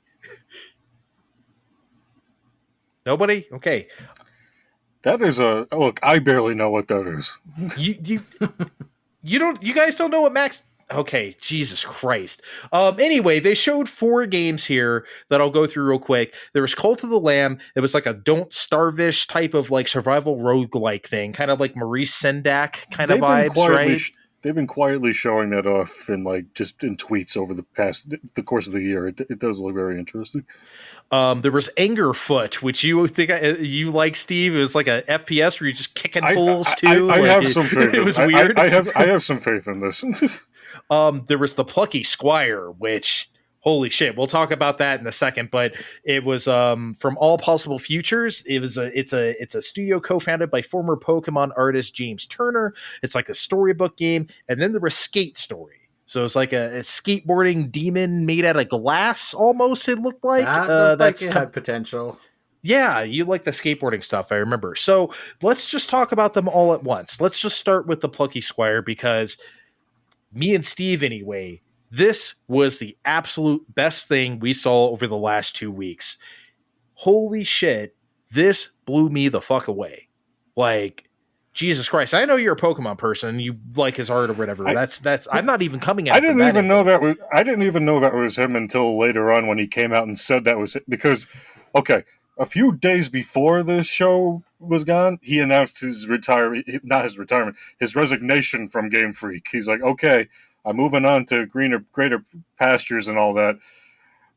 But we'll be announcing a game I'm working on real soon. I'm like, okay, I guess we'll hear from you in about a year or two or something, but not in a few days at the fucking Devolver Digital conference on something you've obviously been working on for a while. This looked incredible. This was just the everything. The way the paper looked on the storybook itself, everything. I was down with that, and then he popped out of the fucking paper. I'm like, holy shit! Kevin, did you like this? Like we thought this was. God, I'm gonna get kicked off the show. Again, more due to circumstance. I wasn't paying the closest attention. I definitely skipped over kind of the acting in between. I don't even remember this trailer. Oh, if it was that good. Sorry. Why the hell I didn't realize this was going to come out and be like the fucking Grand Slam. All right. There's 13 pages of notes. Pause. We're going to watch. Kevin is going to watch the trailer right now. Okay. He has watched the trailer. Kevin, what do you think? Yeah, it looks pretty awesome. I must have just been busy. I totally missed that. But yeah, it looks great. Yeah, I was blown away. I was like, holy shit, that looks crazy good. So that's the game of the spoilers. That's the game of the show for me, because Jesus Christ. I kind of wish I could appreciate Skate Story more. I'm not much of a skateboarding kind of person. Kevin, though, you like that sort of thing. So you were kind of... Well, I don't know how much like actual like skateboarding is going to be in that. I thought it had a really cool aesthetic with it, but I don't know. Again, I don't know what the like moment to moment gameplay is going to be here necessarily. This might be like a completely like story driven thing with skateboarding going on in the background. I don't know. Mm-hmm. Mm-hmm. I get what you're getting at. There were a bunch of things a bunch of times in the trailer where they showed off him falling over and breaking to emphasize how fragile your character is. So, like, are you doing that on purpose sometimes, or? Huh? I'm sorry, I was just going to say they wanted to just ray trace the hell out of them glass shards, right? Just like everywhere. It's always a good effect. I just. Real quick before we move on, Devolver as a publisher is like continues to be the absolute best in this space. Like for like over a decade now, they have just been, you know what I mean? They know what they're doing here, and it always makes me wonder why they've never went big. Like maybe I'm sure they could, right? But like, and by big, I mean like, Bethesda was kind of like a mid-range kind of publisher, right? Until until the world sets on fire for them with a Fallout 3 or like whatever put them over the top, right? It kind of feels like Devolver could do that if they wanted. Maybe they just don't want to. It's not really the, bite off more than they can chew. Kevin? It does say something to me, the fact that they're able to do this show, even though they do it kind of like tongue in cheek every summer. They've still always got like enough to, show off and have it be noteworthy. I don't know. Mm-hmm. It's not, they're not nothing. Okay. You guys remember the year where they had the conference with no games in it? And we all watched, and everyone watched it. It was great. See, they know we're going to watch whatever they put out. They know that gamers, they've put their mark out. Gamers know who they are. They're going to keep making business. Not everything they put out is a masterpiece. I'm sorry, The Messenger is still like the bottom of indie trash for me. But don't make Kevin sad today, please. Kevin did not finish The Messenger either, so I don't want to hear it. He finished Hollow Knight, so I'll take his bitching for that all he wants. But I'm just saying, but they do good stuff at Devolver. They know what they're doing over there. Yeah. All right. Let's move on to the Capcom Showcase real fast, and then we will have Xbox to finish. So, Steve, you got anything to say about Monster Hunter Rise Sunbreak? Well, I'm looking forward to it. I still need to finish the main campaign just because I've been dragging my ass, but I know Andre was confused about a very certain word that did you happen to remember what that word might be? Because I forgot the word exactly, but I do know what that is. Oh, it's not a word. It is a series of words in which I was like, is this the English language? It said, well, I know daimyo, that's a Japanese word. Daimyo Himuraitar Pyre Rakna Kadaki. What the fuck is that? That appeared on my screen in the middle of the Monster Hunter segment. I was like, what the hell is this? Well, as they showed you, he's appeared before. There's the... Hold on. Are these two separate things? Daimyo Himeritar and Pyra Rakna Kadaki? Or is this one entity? There's... The Hermitar is a hermit crab monster. Giant hermit crab monster that spits water at you and makes funny noises. That started out in 4. And this... Pyro, whatever you said it was, is this new variant of this hermit crab that also explodes things nearby that we have to deal with in the coming months. So these are two separate monsters that they appeared on the screen. These words appeared to me, flashed on the screen, and assaulted me. See, that's the problem with these Monster Hunter things. They're only made for Monster Hunter fans. They're only making these presentations for me. Oh yeah, well I was kind of sort of half watching this while texting Vin, and we were just like sending question marks back to each other. It's like, what is the hell is going on? Anyway, I'm sitting here going, yes, that makes perfect sense. And meanwhile, the internet's going, can we see the next game already? So you got anything else to say about Sunbreak in particular? Or nah. It looks like a very hefty expansion, and there's free updates still coming. I'm glad everyone jumped into Rise the way they did.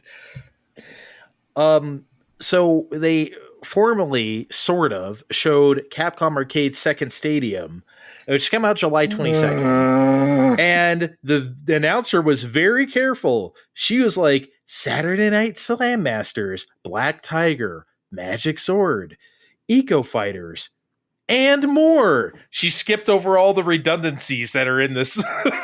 She just picked the 4 original. I mean, there's more than that, but it's just like they clearly did that on purpose. Well, this was right after they went over the Capcom Fighting Collection, where they're like, look at all these games. And then they went right into this, where they splattered all of them on the screen, where there they all are again. Yep. Oh my god. Granted, the Fighting Collection has online play, but why? Did you like the way she said, Street Fighter 2, The World Warrior? For free.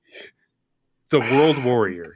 They knew what the fuck they were doing. Anyone that's interested has this bought the full first set already.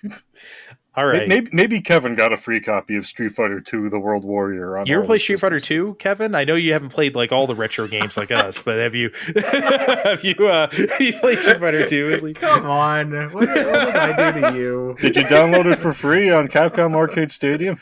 I did. You on ever heard PS- of this little gem called Super Mario Brothers? Fuck off. Oh, come on. Now we lost Kevin for the rest of the show. He'll come back. I'll bring him back with this because I need to yell. So, Exoprimal. That's what we're here for, right? Holy shit, finally. So we know the premise of this game. So an AI named Leviathan is like conducting combat experiments on humans in order to, I don't know what, gather data, Gather Steve? data. Yeah. This doesn't explain why he summons 14 million dinosaurs out of the sky at the same time, other than the fact that he just has a sense of humor and he likes it. Because who wouldn't, really? But like, the main game mode is called Dino Survival. Guys, it's called Dino Survival. That is They incredible. missed an opportunity to just call it Dino Crisis. You cannot say Dino Crisis here, okay? This is Exoprimal. It is totally different. Jesus. Just anyway, Dino Survival, just wonderful. 2 teams of 5, same thing that we heard before. You can race to complete the objective. Sometimes you're against each other, and then sometimes you work together. So there's different kinds of. I assume it works like a mission structure. You pick almost like a Monster Hunter, or I guess that'd be the most well-known example. Just pick the thing you want to do and then do it. Survival, target missions, escort missions, whatever, all here. There was something called, when they showed the 2 teams of 5 working together, it seemed like the Leviathan summoned something called Neo-Tyrannosaurus in cyberspace there. This is incredible. But there's going to be a closed network test, but it's only on Steam, so fuck them. You guys already know, I think this is the greatest. When they showed this off the first time, I think it was a different state of play. I lost my fucking mind. This was so cool. This is legitimately my most anticipated game in a long time. Probably not since like Smash Ultimate have I like looked forward to something like this. I'm serious. I think I am so into this. Steve is on board. Kevin has always been kind of lukewarm. Kevin, what the fuck else? I don't know. I haven't written this off. We'll see. Maybe. Do we have a sense? Is this going to be a full price game, or is this going to be like a $30 game with a shitload of like paid DLC? Do we think? I feel like it may be like a mid-range game, because it's also like it's still a PS4 game too. So it's not going to be like that sort of like full-fledged, like, I think they kind of intended almost like, okay, you know how they do all those like Resident Evil side games where you can play online and do all this like combat, you know what I mean? Like, it's probably going to be on the scale of that. So not like super duper high budget, but you know, that's kind of what I'm expecting anyway. And if it's just I like that, dinosaurs. that's fine. I don't want to be the fucking dinosaur hater of the group.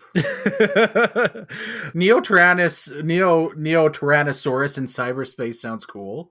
Okay, I just making sure you're not a total stick in the bud, because I remember when this came out, you were kind of like, whatever, and I'm like, dude, this is the best. Steve, did this wet your whistle even more like it did for me?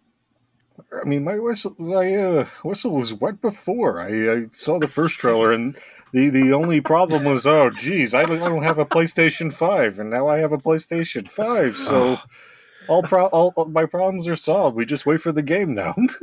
Can't wait. Can we make Steve's wet whistle a recurring joke on the show, please? Yes, actually. Okay, thank you. Yes, that will happen. In fact, the name of this episode will be called "My Whistle Was Already Wet." That's what it will be called. There it is. There was a bunch of Resident Evil stuff at the end, showing Resident Evil Village DLC, something called Shadows of Rose, where you play as Ethan's daughter. There was they added a third-person mode for the whole game, which is kind of wild, huh? I thought that first-person thing was like working for them, but I guess whatever. I think since they were already doing that for Shadows of Rose, they figured they'd just go ahead and do that. Yes, that's an important point. Shadows of Rose is only third person. And there's a survival mode where you can play as Mommy Vampy Milkers herself. So like now you can be the lady of your dreams. And all those things are going to be put into Resident Evil Village Gold. And seeing as I didn't buy this game yet as much as I was looking forward to it, guess what I'm waiting for in October? And then they announced, which is interesting, Resident Evil 2, 3, and 7 are going to have enhanced PS5 versions. I don't know what they're doing there. Probably 120 frames a second, whatever. Who knows, right? The free upgrades, it's nice.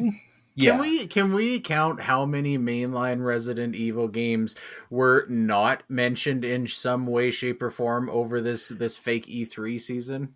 Out of the Code Veronica, for one. Out of the you are salty. I am, man. The best. It's the best of the original 6, man. I don't know. Code Veronica. No, I'm not going to rank it now. Fuck it. We don't have time for that. Let's move on.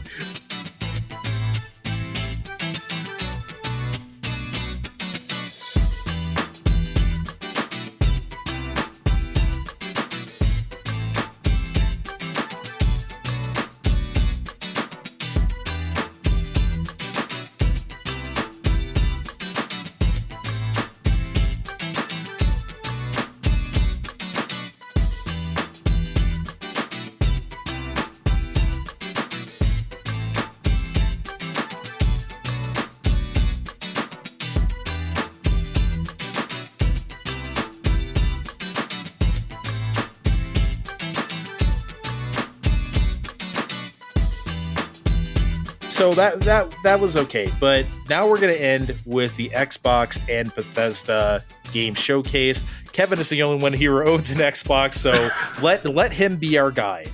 All right, let's do this.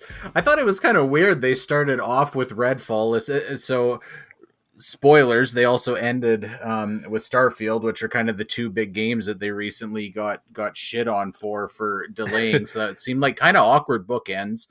Gameplay for Redfall, they showed off quite a bit of gameplay. It looks interesting. The vampires look pretty varied to me. The problem I had with this one, have you guys ever had like the aunt with the weird boyfriend that you see him on Facebook and he really is into like those mugs that are like, I'm a total and complete badass, so you don't want to get on my bad side, and he gets like the shirt. This sounds like an oddly men specific born problem. in 1973 are they sleep with one eye open, shit like that. Like, okay, those shirts and mugs, they are where this game's humor came from. I had the same kind of thing with Borderlands 3, which was a different, more memey variant of this. I don't know, this kind of shit gets under my skin. Was this of any interest to you guys? Not really. I like I said last time when they delayed it, I didn't even know what this game was. So like whatever, but like I don't know. It looks I guess. But it looks like, I don't know, if I'm going to play this kind of game, I need something like more insane, like Payday or Killing Floor. Or like I like games like that. Redfall doesn't really seem, I don't know, it kind of gave me shades of Evolve. I know that's kind of rude, but I was kind of reminded of Evolve when I was watching this. I thought it looked okay, but I figured if everyone's just going to be bantering with each other the whole time, I don't know if that could really carry that for me. Yeah, well, that's that. Yeah, exactly. If they can sell this game and say that the characters actually shut up, I'd probably be pretty interested in playing it. Oh my god! I don't know. I want to keep thinking of saying stuff about Redfall because I don't want to do the next one. I've been dreading this ever since the showcase. I'll be Why nice. do I have to promise. talk about this with you guys? Anybody else would be ecstatic about I'll this. be They nice. finally showed off Silk Song. There was a rumor about this like a day or two before, and I thought it was complete bullshit. How Xbox got the premiere trailer for Silk Song, I have no idea. I thought the trailer looked fucking awesome. I cannot wait for this game to come out. Honestly, like as soon as this comes out, everything else is getting dropped, and I will play this to completion right away. But I don't know. I know that it's not originally a primarily Switch game, but it seems to me that's definitely where it got the most traction. So for them to have the grand reopening of Silk Song seemed a little awkward. Is that just me? Kind of. I never really thought of this as a Nintendo thing because, like, I feel like the only reason why associate with it at all is because people beg for it every Nintendo Indie presentation. You know, that's the only association I have with it for Nintendo specifically. They were also So very much the last people to get this, and they were really dragging their feet on it too. To the point where it was a big deal that it got announced during an actual direct and not an indie show. that's right. It As a did shadow drop. That's right. It was an actual direct. I forgot. Maybe that whole indie direct thing is what's built it up as more of a Nintendo focused franchise in my mind too. I don't know. It just, yeah, I don't think anybody expected that Microsoft was actually going to get this. All right, let's move on before you guys start getting sassy about Holiday. I said I'd be nice. I'm sure people that aren't me will enjoy I know, Mike. You know, I'm sure you have something real smart alecky to say. And yeah, you might want to move on before I get to it. Talk about High and Life. I see, and Andre, you had notes in here. You don't like the humor. I thought this looked really cool, actually. So the whole concept of this is the guns are like these like goofy ass, big googly eyed faces. It's fairly like like soft M rated from what I can tell. I don't know. I thought it looked relatively funny, and I thought right. I don't think we said anything name High on Life. Oh. Yeah. So sorry. Okay, that's what we're talking about. Okay, I might have mumbled through. I'm going to move on to High on Life because I don't want to hear Steve's bullshit. But... Okay, sorry. Okay, yeah, High on Life we're talking about. So even the faces on the guns, I thought that's just interesting from like a screen real estate thing for a first person shooter. That I don't know. That seems like a pretty like kind of a smart way to interject something new into a game where you're always looking at the back of a gun. So I don't know. I was more interested in this than probably most of the other surprise announcements at the show. I wasn't not interested in it. I just didn't really care for that kind of humor, talk. I don't know. I probably felt the same way about this as you did Redfall. So like, I don't know, but like this does look cool. It doesn't mean that I wouldn't play it. It could win me over if, I don't know. It's just on the surface, like that kind of humor doesn't do it for me, but that doesn't mean that I'm disinterested. Steve? There's a good TV pedigree here. They went right out and said, it's from Justin Roiland and the Rick and Morty guys. Like, yeah, and I am the Rick and Morty liker here. It's fine. I like it a lot. I just don't know if that will necessarily translate into compelling gameplay on its own. This isn't their first game. They made something else. I already forgot. Trover Saves the Universe. Trover Saves the... Yes. I haven't even played it, but I have heard very mixed things. Yeah, I don't know. I'm optimistic about this one. Then we had a real fucking showstopper: the Riot Games sizzle reel, League of Legends, Wild Rift, Valorant, whoop-de fucking etc. I know. All right, fucking hold on to your hat. I too can click one button again and again and call it a video game. I don't plan on stopping at every stop here. I just thought this was like uncomfortably a shitty part of the show. Oh yeah, for sure. Steve, you want to talk about A Plague Tale Requiem? Not necessarily. I played the first one because they gave it away on PlayStation. It was a neat idea. You have, it's a stealth game where you gotta escape with your younger brother. It was a fun first chapter, but then the second chapter, I felt like it was treating all my inputs as suggestions. And when you gotta be stealthy and avoiding soldiers and things, I feel like maybe the controller should listen to when I'd say, crouch here, push this box over there, climb this ladder now, have the kid hide with me here. And I don't know if I want to play a sequel. Is this a sequel, though? Requiem is the sequel. Yeah, the first one's called something else. I did look it up to make sure this is the sequel. Sorry, go ahead, Kevin. Did you get a sense just from the gameplay if it looked like it plays tighter than the original or not really? I'm not going to pay money and find out. Fair enough. Damn. Look, I played the first chapter. It was fine. Then we got into the second chapter, and I was like, no, that's all anyone's going to play anyway. All right. Well, fair. That's enough. all Kevin's going to play anyway. We're good. Forza, I don't know. I thought this looked awesome. I kind of hate when they bring out the like car expert guy and they fucking drone on about the tech, because everybody knows it's like the premier like look pretty game for new systems. I don't know. It does look pretty good. One thing they did mention, they said all of the scratches are like done as individual scratches and collisions and stuff. It sure looked pretty from watching it. I don't know. I especially from having recently got into Gran Turismo, I am interested to try this and just kind of see how it holds up in comparison. Are they rebooting for this? Is just called Forza Motorsport. Yeah, I think they said that quite a while ago. That's weird.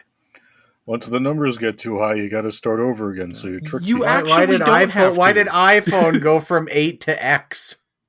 Why is the sky blue? Nobody knows. Yeah, but now I have an iPhone 13 Pro Max. Okay, they went back to numbers. I don't know. That's weird. Horny for cars guy is back on stage. That he always delights me because I don't care because I don't care about cars that way, but he does, and I appreciate his enthusiasm. They kept pushing that real-time ray tracing on the track. Gee, I wonder why. I wonder what other racing game doesn't do that on PS5. Right? I mean, you could tell that was like a modern day console war, like slap in the face. They don't come out right on say it anymore, but but everybody's still bitter after Sony like handed the game over when they were sharing on PS4 years ago. Oh, that's one of the best digs of all time, though. Anyway, I don't know. It's weird that it's just Forza Motorsport, but what the fuck do I know? Yeah, I don't know. I'll give this a try when it comes on Game Pass, and it'll be. Yeah, I'm mostly curious graphically how it compares to Gran Turismo. Flight Simulator's getting some DLC. I was pretty happy about that. Gliders and helicopters coming in a few months, and then Halo Infinite DLC available right now. So I've got that on the docket to fire up. I'm sure I'm probably the only one that cares about that. I actually like Halo. I just never have Xboxes to play them on. Right. I liked Flight Simulator when I played them a long time ago, but again, I can't. I have nothing that's going to run Flight Simulator today. They were missing the Halo Infinite DLC on Flight Simulator 98. You think your computer can't run D? I mean, come on! Like, I know you can't run Flight Simulator, but I think those are a little far apart. Okay, don't talk to me then. Look, we're barely running a podcast on this computer. No, I'm just kidding. We're doing fine. All right. I guess Kevin, I'll take over here for Overwatch 2, which I won't really, because by the time this podcast hits, there will be a presentation where they will go deep into Overwatch 2 and everything that we heard about here, which is in October. The PvB portion of Overwatch 2 is coming with an early access period that starts October 4th. This is going to be free to play. The same trailer appeared on the PS5 news page, which means it's coming to other systems, of course. Yeah, so like I don't really want to get into this too much because we're going to learn a lot more. So next episode, I'll probably tackle this more, but that is a thing that's happening. Okay. Our History Untold. Did anybody else play Civilization Revolution? Yes, I love Civ Rev. I was positive that just that trailer, it screamed Civ Rev to me, so I thought we were getting a sequel, but that's not what that is. So that's what was notable there was disappointment for not getting another one of those. No, I like those. Elder Scrolls Online, Fallout 76, Forza Horizon, all of that's getting DLC. I want to talk about Forza Horizon 5 real quick, actually, because I thought that Hot Wheels shit looked crazy going all around those tracks. I actually thought that looked really fun. That's exactly the kind of fun shit we should be doing with those like high-powered, like very realistic like engines. Because look, if we can't have like real arcade racers anymore because that time has passed, give us stuff like that. That looked like a lot of fun, honestly. That's interesting because I loved Horizon 5 and that DLC. I don't know, it didn't tickle my fancy. Wow, okay. It just I don't know, it seemed like a kind of a weird fit in there, but maybe I'm wrong. The most anticipated dinosaur based game of the E3 season. Why do you turn this R2, podcast into a house of lies, Kevin? everybody will be happy to know that Vin Diesel is still prominently featured in their marketing and still riding around dinosaurs. So great. Nobody can see it, but I'm making the jack off motion right now in midair. You know this is an exoprimal house, Kevin. All right, I'm rejected. Fine. Did anybody want to talk about Minecraft Legends? What's going on in there? Really? You don't really want to. I felt like we were looking at like Pikmin or Battalion Wars, but with the blockhead people that everyone likes. Hey, can I get this hot take out of the way? This I guess we could call it controversial take, the bad take, whatever we call them. Unpopular gaming opinion. Unpopular gaming opinion. Thank you, because Steve has been up all day. Why do we care about graphics in Minecraft? It looks like N64 DD HD. Who cares what Minecraft looks like? I don't know. People want that ray tracing Who for cares? Minecraft and that 4K. I don't know, man. I don't play Minecraft. It's not my thing, so I don't know why anyone would care, but I don't. Minecraft on Xbox 360 looked just fine to me. For gaming and crafting. I don't hate games with crafting. I like a nice little crafting system in all games, but you're going to tell me that these little block guys are the pinnacle of gaming in the past decade? Don't look at me. You're preaching to the choir here. Graphically, not that important. So I'm with you there. The next game they showed, though, something called Lightyear Frontier. Nobody else thought this looked cool. I thought it looked like Mech Warrior meets like farming simulator. It was kind of bizarre. I don't know. I guess I'm the only one who was into that. That's what it looked like, but I think I need to see more. I don't know. I liked it. I don't often need to see more, but here I need to see more. Yeah, Kevin's making the... I just never been playing Stardew Valley and thought I wish I was in a mech suit when I'm doing this. Well, that would have made Stardew Valley a lot more exciting for me. So, like, I'm glad that it's here. I don't hate Stardew Valley. I'm just saying that, like, this is my shit. I'm just saying this is what I'm here for. We got too full of a show for you to start shitting on Stardew Valley tonight. I have no problem with Stardew Valley. Okay. Hey, I'm ready to shit on something else right now. This game, The Last Case of Benedict Fox, it looked like this pretty cool action adventure game where with ghosts and things. But then you read the advertising copy for the game, and they used that word. You know the one. The M word? The M word. Oh no. And you know what that means. When the developers themselves use the M word, I gotta back off and just leave it be. It's always a bad sign. I feel bad. I've had a long day. I miss it. What's the M word? Oh, okay. I should know this. if you walked up to me and said, "Hey, this is a fun little Metroidvania," I'm like, okay, I'll have a look. If you making the game or walking up to me and saying, "Look at this," get the fuck away from me with that shit. I'm gonna bleep out all instances of the M words because, especially since you said the F word right after it, so it's gonna be funny. Okay, so.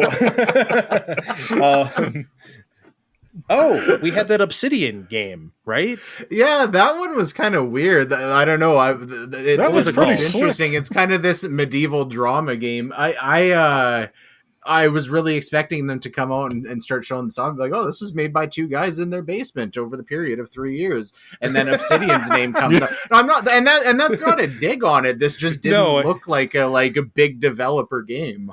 Yeah, it was called Pentiment. No, I thought this looked cool. I love drama and I love medieval drama. So I'm kind of here for this. This looked cool. This looked like a Steve game. Was this a Steve game? Yeah, I'm hoping it's coming to PS5 or Xbox or Switch because I'm not. Your computer can run Pertinent. No, I promise. No, I hope if my computer can't run Pertinent, I'm getting a new hobby. Come on, man. Like, look, okay, Flight Simulator a little out of your league. It's out of my league too, but Pertinent, I think we can do that. And D. So we know what Grounded is, that Honey, I Shrunk the Kids, like sort of multiplayer game online. Fallout, yeah. Yeah, but like was that robot the Claptrap voice? That was Claptrap. Was it? Wasn't I it? didn't catch that. Maybe. I'm not very good at picking out voice actors, and I know it's modulated because it's a robot, but I could swear that was Claptrap. We need Steve on the case to check it out after he's the voice guy. Right.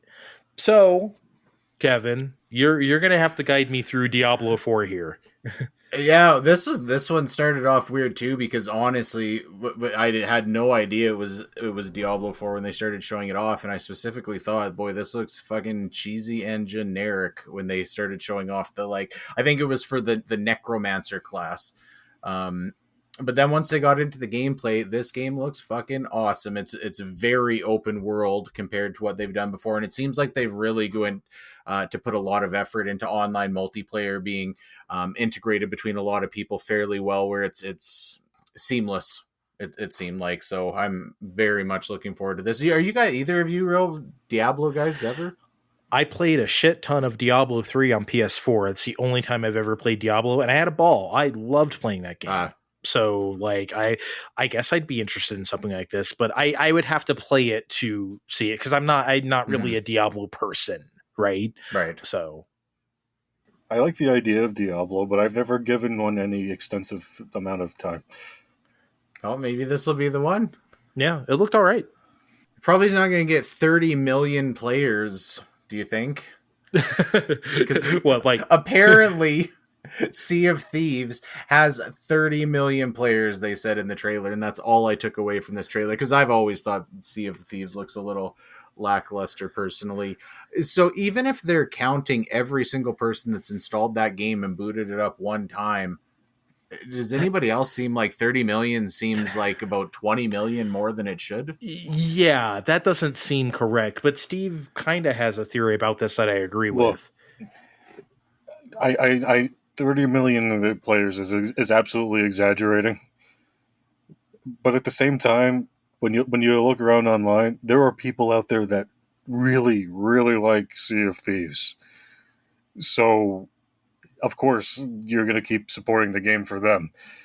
And even if it wasn't just... And it's clearly not just a handful of people, because over at Team Xbox, I'm sure they were looking at all kinds of... when we tick off that box and says, hey, you mind if we spy on you for your gaming habits? And we all say yes. They're clearly seeing something in Sea of Thieves that they like that we're not knowing about if we're on to Season 7 of Sea of Thieves. And, good for them. It always, I've seen a bunch of videos of it. It always looks like a neat idea. I get that. I'm with Kevin. I can't get into... I just am not interested in this game at all. Can you count every time somebody's on Game Pass and scrolls past the picture as a player? Like, where is this fucking number coming from? Yeah, I don't know. That doesn't seem like a real number. Is there like a free version or something? Is there like some sort of like... How could they get to that inflated number? I don't know. I don't know enough. Maybe this went free to play a while ago. I still feel like 30 million is a pretty major stretch. But Steve, you want to talk about Cocoon? Yeah, I mean, I didn't know what I was I mean, I guess I should have expected the artsy indie game that I saw in the trailer instead of the adaptation of the movie starring diabetes advocate Wilford Brimley. So, if anyone else gets that reference, please like, comment, subscribe to our show. He's done the Lord's work for diabetics like us. Is he? Is Cocoon the Fountain of Youth movie? Kinda. Okay, so. Never mind. I don't think I know what this is then. I don't think anyone really knows what Cocoon is. Okay, the 80s. But no, that's not what this game is. It's like I just said. It's after that, they showed something called Wo Long Fallen Destiny. I thought this looked really cool. I didn't remember Tokiden for like PS4 and I think Vita as well. It kind of reminded me of that. It looks like a spiritual successor to that anyway. It looks cool, but can't replace Warriors in my heart or anything. But I was kind of into this. I like that Asian feudal combat bullshit. So I'm pretty here for this. I don't know. I know that like it hit that Warriors part of my heart. Sorry, I can only do so much Warriors at it. I mean, it looks fine, but I'm like, I got Fire Emblem coming out soon. It doesn't look like a Warriors game though. It looks like a. I just got off of Age of Calamity. I mean, I can't be stacking these on top of each other. It doesn't look like a Warriors game though. It looks like a, like I said, Tokiden, or like not like Neo, something that solitary, but like it definitely. I don't know. I'm interested.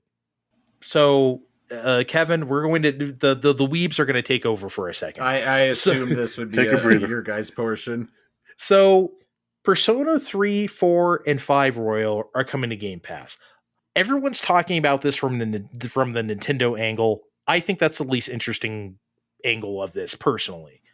I just think it's weird that they are here in the first place. I don't know, maybe it's just my feed or something where like a lot of people beg for like Japanese games to come to Xbox because they don't very often these days. And why would they? Like, I get it. But like there's a lot of like more than like Switch port beggars. I feel like there's people begging Japanese companies to bring stuff to Xbox. And like this is kind of feels like a, maybe kowtowing is like the wrong verb, but you know what I mean. It feels like a concession to those people. Hey, we hear you, which is good. But these are also coming to PS5, it seems, right? So The excuse me, tweets following did say it was coming to PlayStation 5. The excuse me, 3 and 4 golden. PS5 are obviously already on PS5. no, that's on PS4. They're getting a PS5 version of Persona 5 Royal, which means we shouldn't play it yet until that appears. Anyway, so Persona 3 Portable, Steve, that's the one I can't figure out. Now, this is the version I played. I played Persona 3 Portable on PSP. I never played it on PS2. So this is the version I know. This isn't necessarily an upgrade. Like, they removed a lot of, the only thing that has like real graphics in Persona 3 Portable is like the dungeons. Everything else is done by like 2D like cards. Like, you don't like at school and stuff, it's all like visual novel type of shit to cut down on space because PSP. So if they're really porting that particular version, that's weird. I'm not sure that's an upgrade over the original. It's different for sure.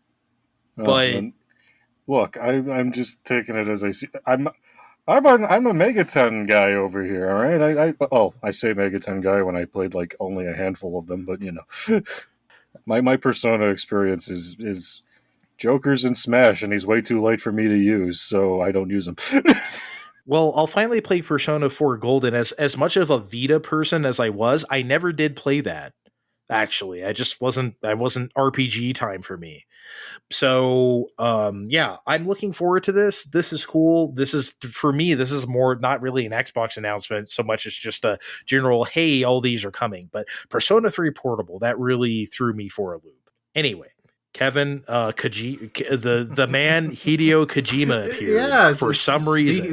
Speaking of Microsoft trying to do little slaps towards Sony, they undid their zipper and they whipped out a big fat thick Kojima and threw him down on the table. and then he said something about being excited about their cloud infrastructure. So I don't even know where the fuck to go with that from there. Yeah, like he's like, there's a game I've been wanting to make for a long time and I haven't been able to make it or whatever. And then he starts talking about the cloud structure and we're like, was that an announcement or something? But it wasn't. There wasn't a game formally announced, but he wasn't there for no reason, right? See, this is where I feel stupid because I could have sworn after Death Stranding did some positive numbers that Sony bought out Kojima Productions. Well, they didn't. Everyone assumed that was going to be the case, even myself, because that was the big rumor. And they should have, because, like, straight up, this is the type of shit that makes Sony look soft. Like, imagine if imagine if HAL Laboratory made games for other systems or something. Nintendo would never. But Sony's here, like, oh, Kojima Productions, Death Stranding, blah, blah, blah, right? And now, like, this is happening. I feel like other companies would never like allow this to happen. Now, Kojima is his own man. He can do whatever he wants, right? But like tie the man up with as much money as it takes so this doesn't happen to you.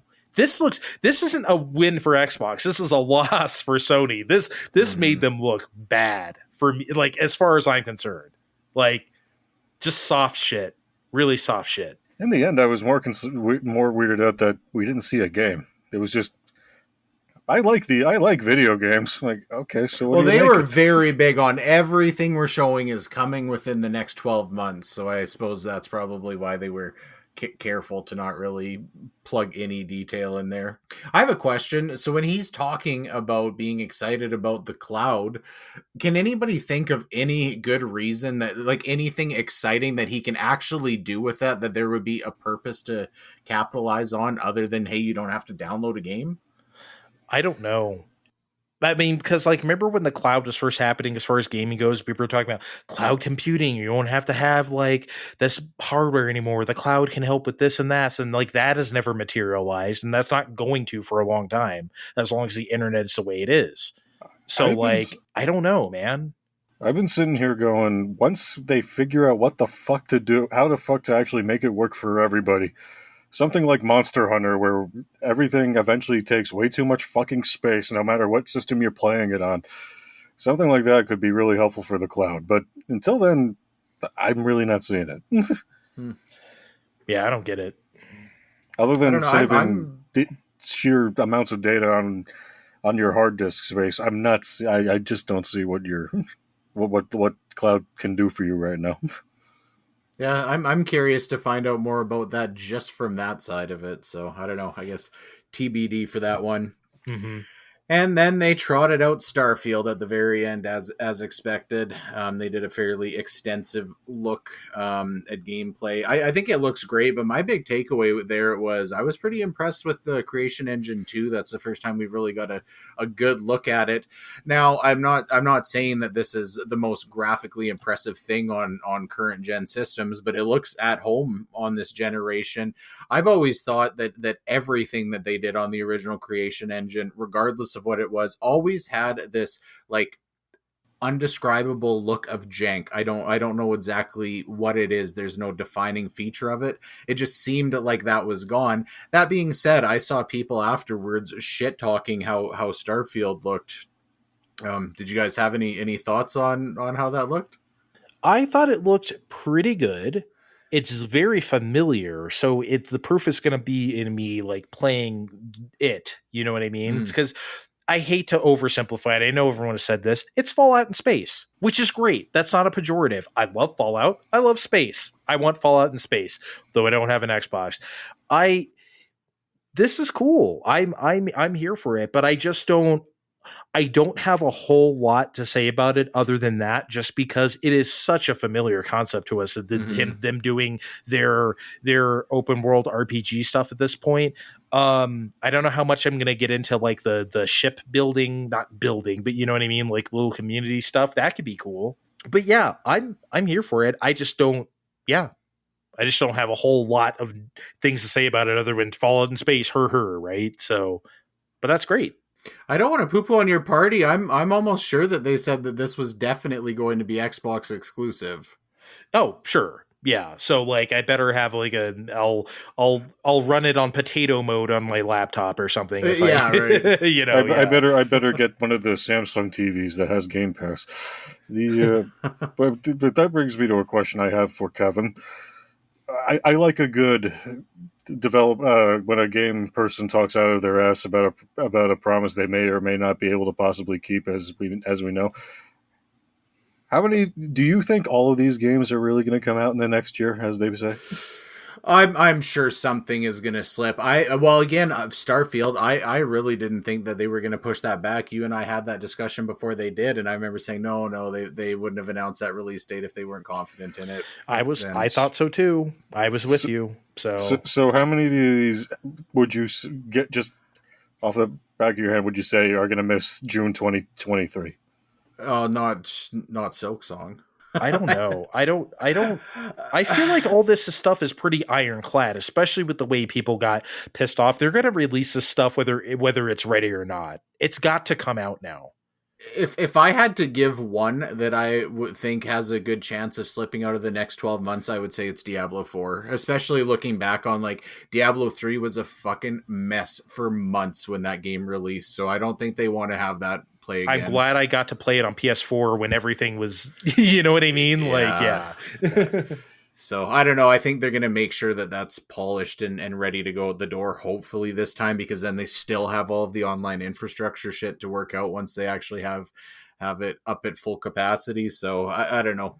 It was hard to say from the look at that how finished it was, because it was a fairly vertical slice of that game. I feel like Starfield is probably done. It's just polish, and that how long that takes for an open world. It's going to take a year. Mm. So I'm pretty sure they're done with it. They just need to build it to where it needs to be. So it's not, me getting stuck in a casino in Fallout New Vegas for 6 weeks until they patch the game type of shit. You guys know that happened to me? I got stuck on some off-strip casino. I couldn't leave. Just like real life. Yeah. I had a similar experience with Skyrim when I started playing it, where after about 100 hours, it was pause until a patch comes out. Okay.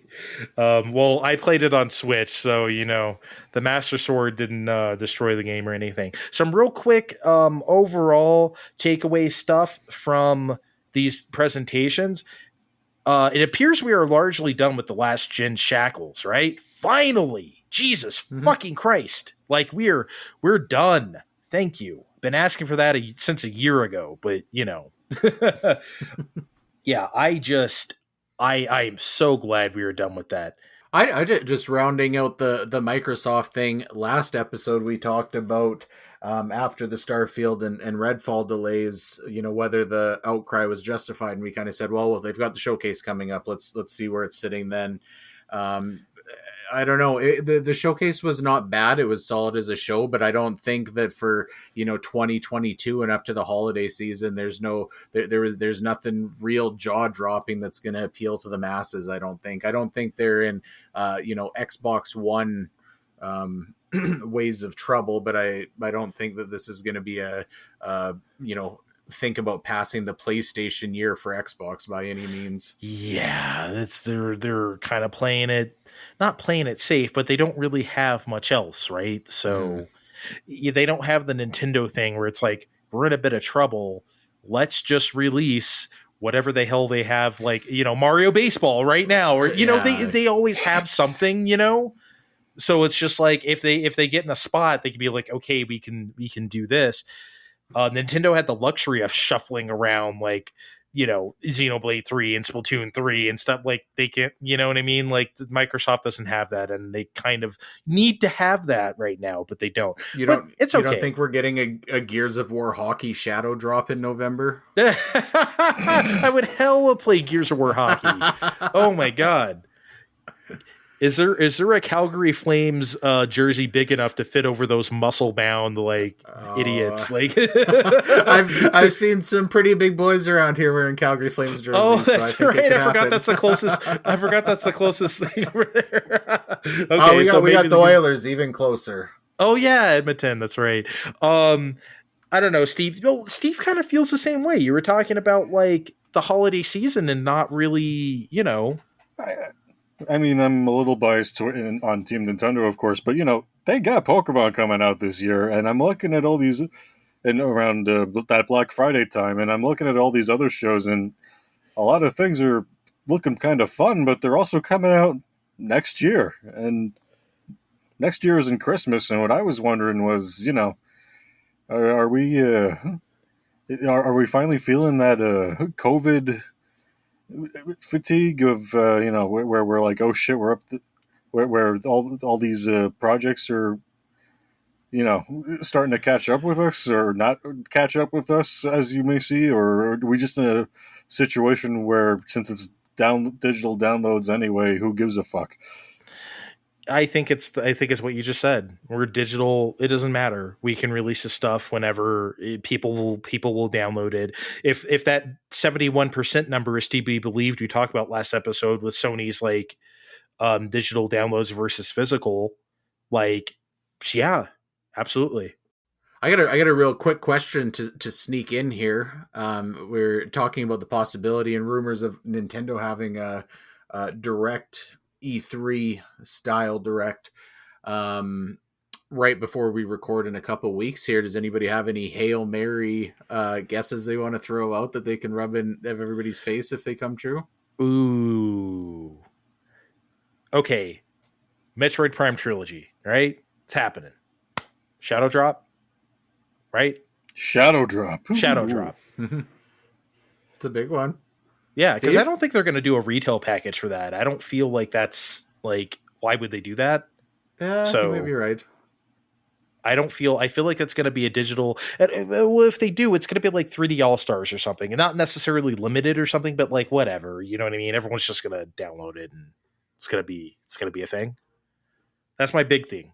Metroid Prime Trilogy. Anyone else got one? I do. I think we're finally going to see a Fire Emblem Echoes another Fire Emblem Echoes game, and I know just the one it is, and I'm not going to bore everyone with why I think it's the one I think it is. So, Just say the name.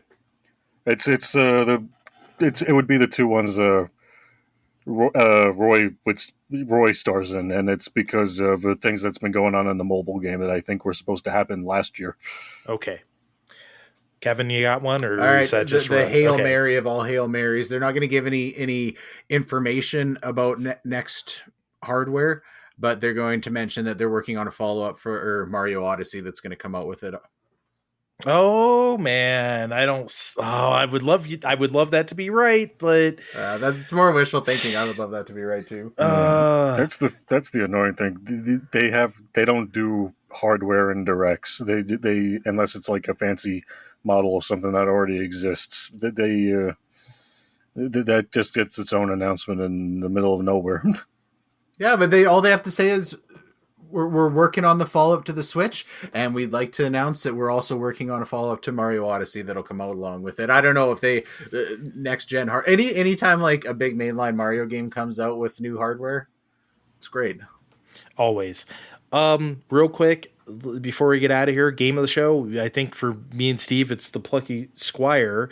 If we're talking about stuff that we have already seen, just in general, obviously it's Exo Primal for me. But like, Kevin, you got one that really I didn't know it was new announcements, because I was definitely going to go with Silk Song. Yeah, you know what? After going back and rewatching Plucky Squire, for new announcements, I'll throw my hat in the ring. Yeah, that's just going to be the best. Anyway, we've talked a lot. We must get the fuck out of here. Thanks for joining us. As usual, go to Twitter, Find Time Podcast on Twitter. Look in the description of this podcast for that information, plus the way to follow the three of us on Twitter as well. See you next time, guys. Bye.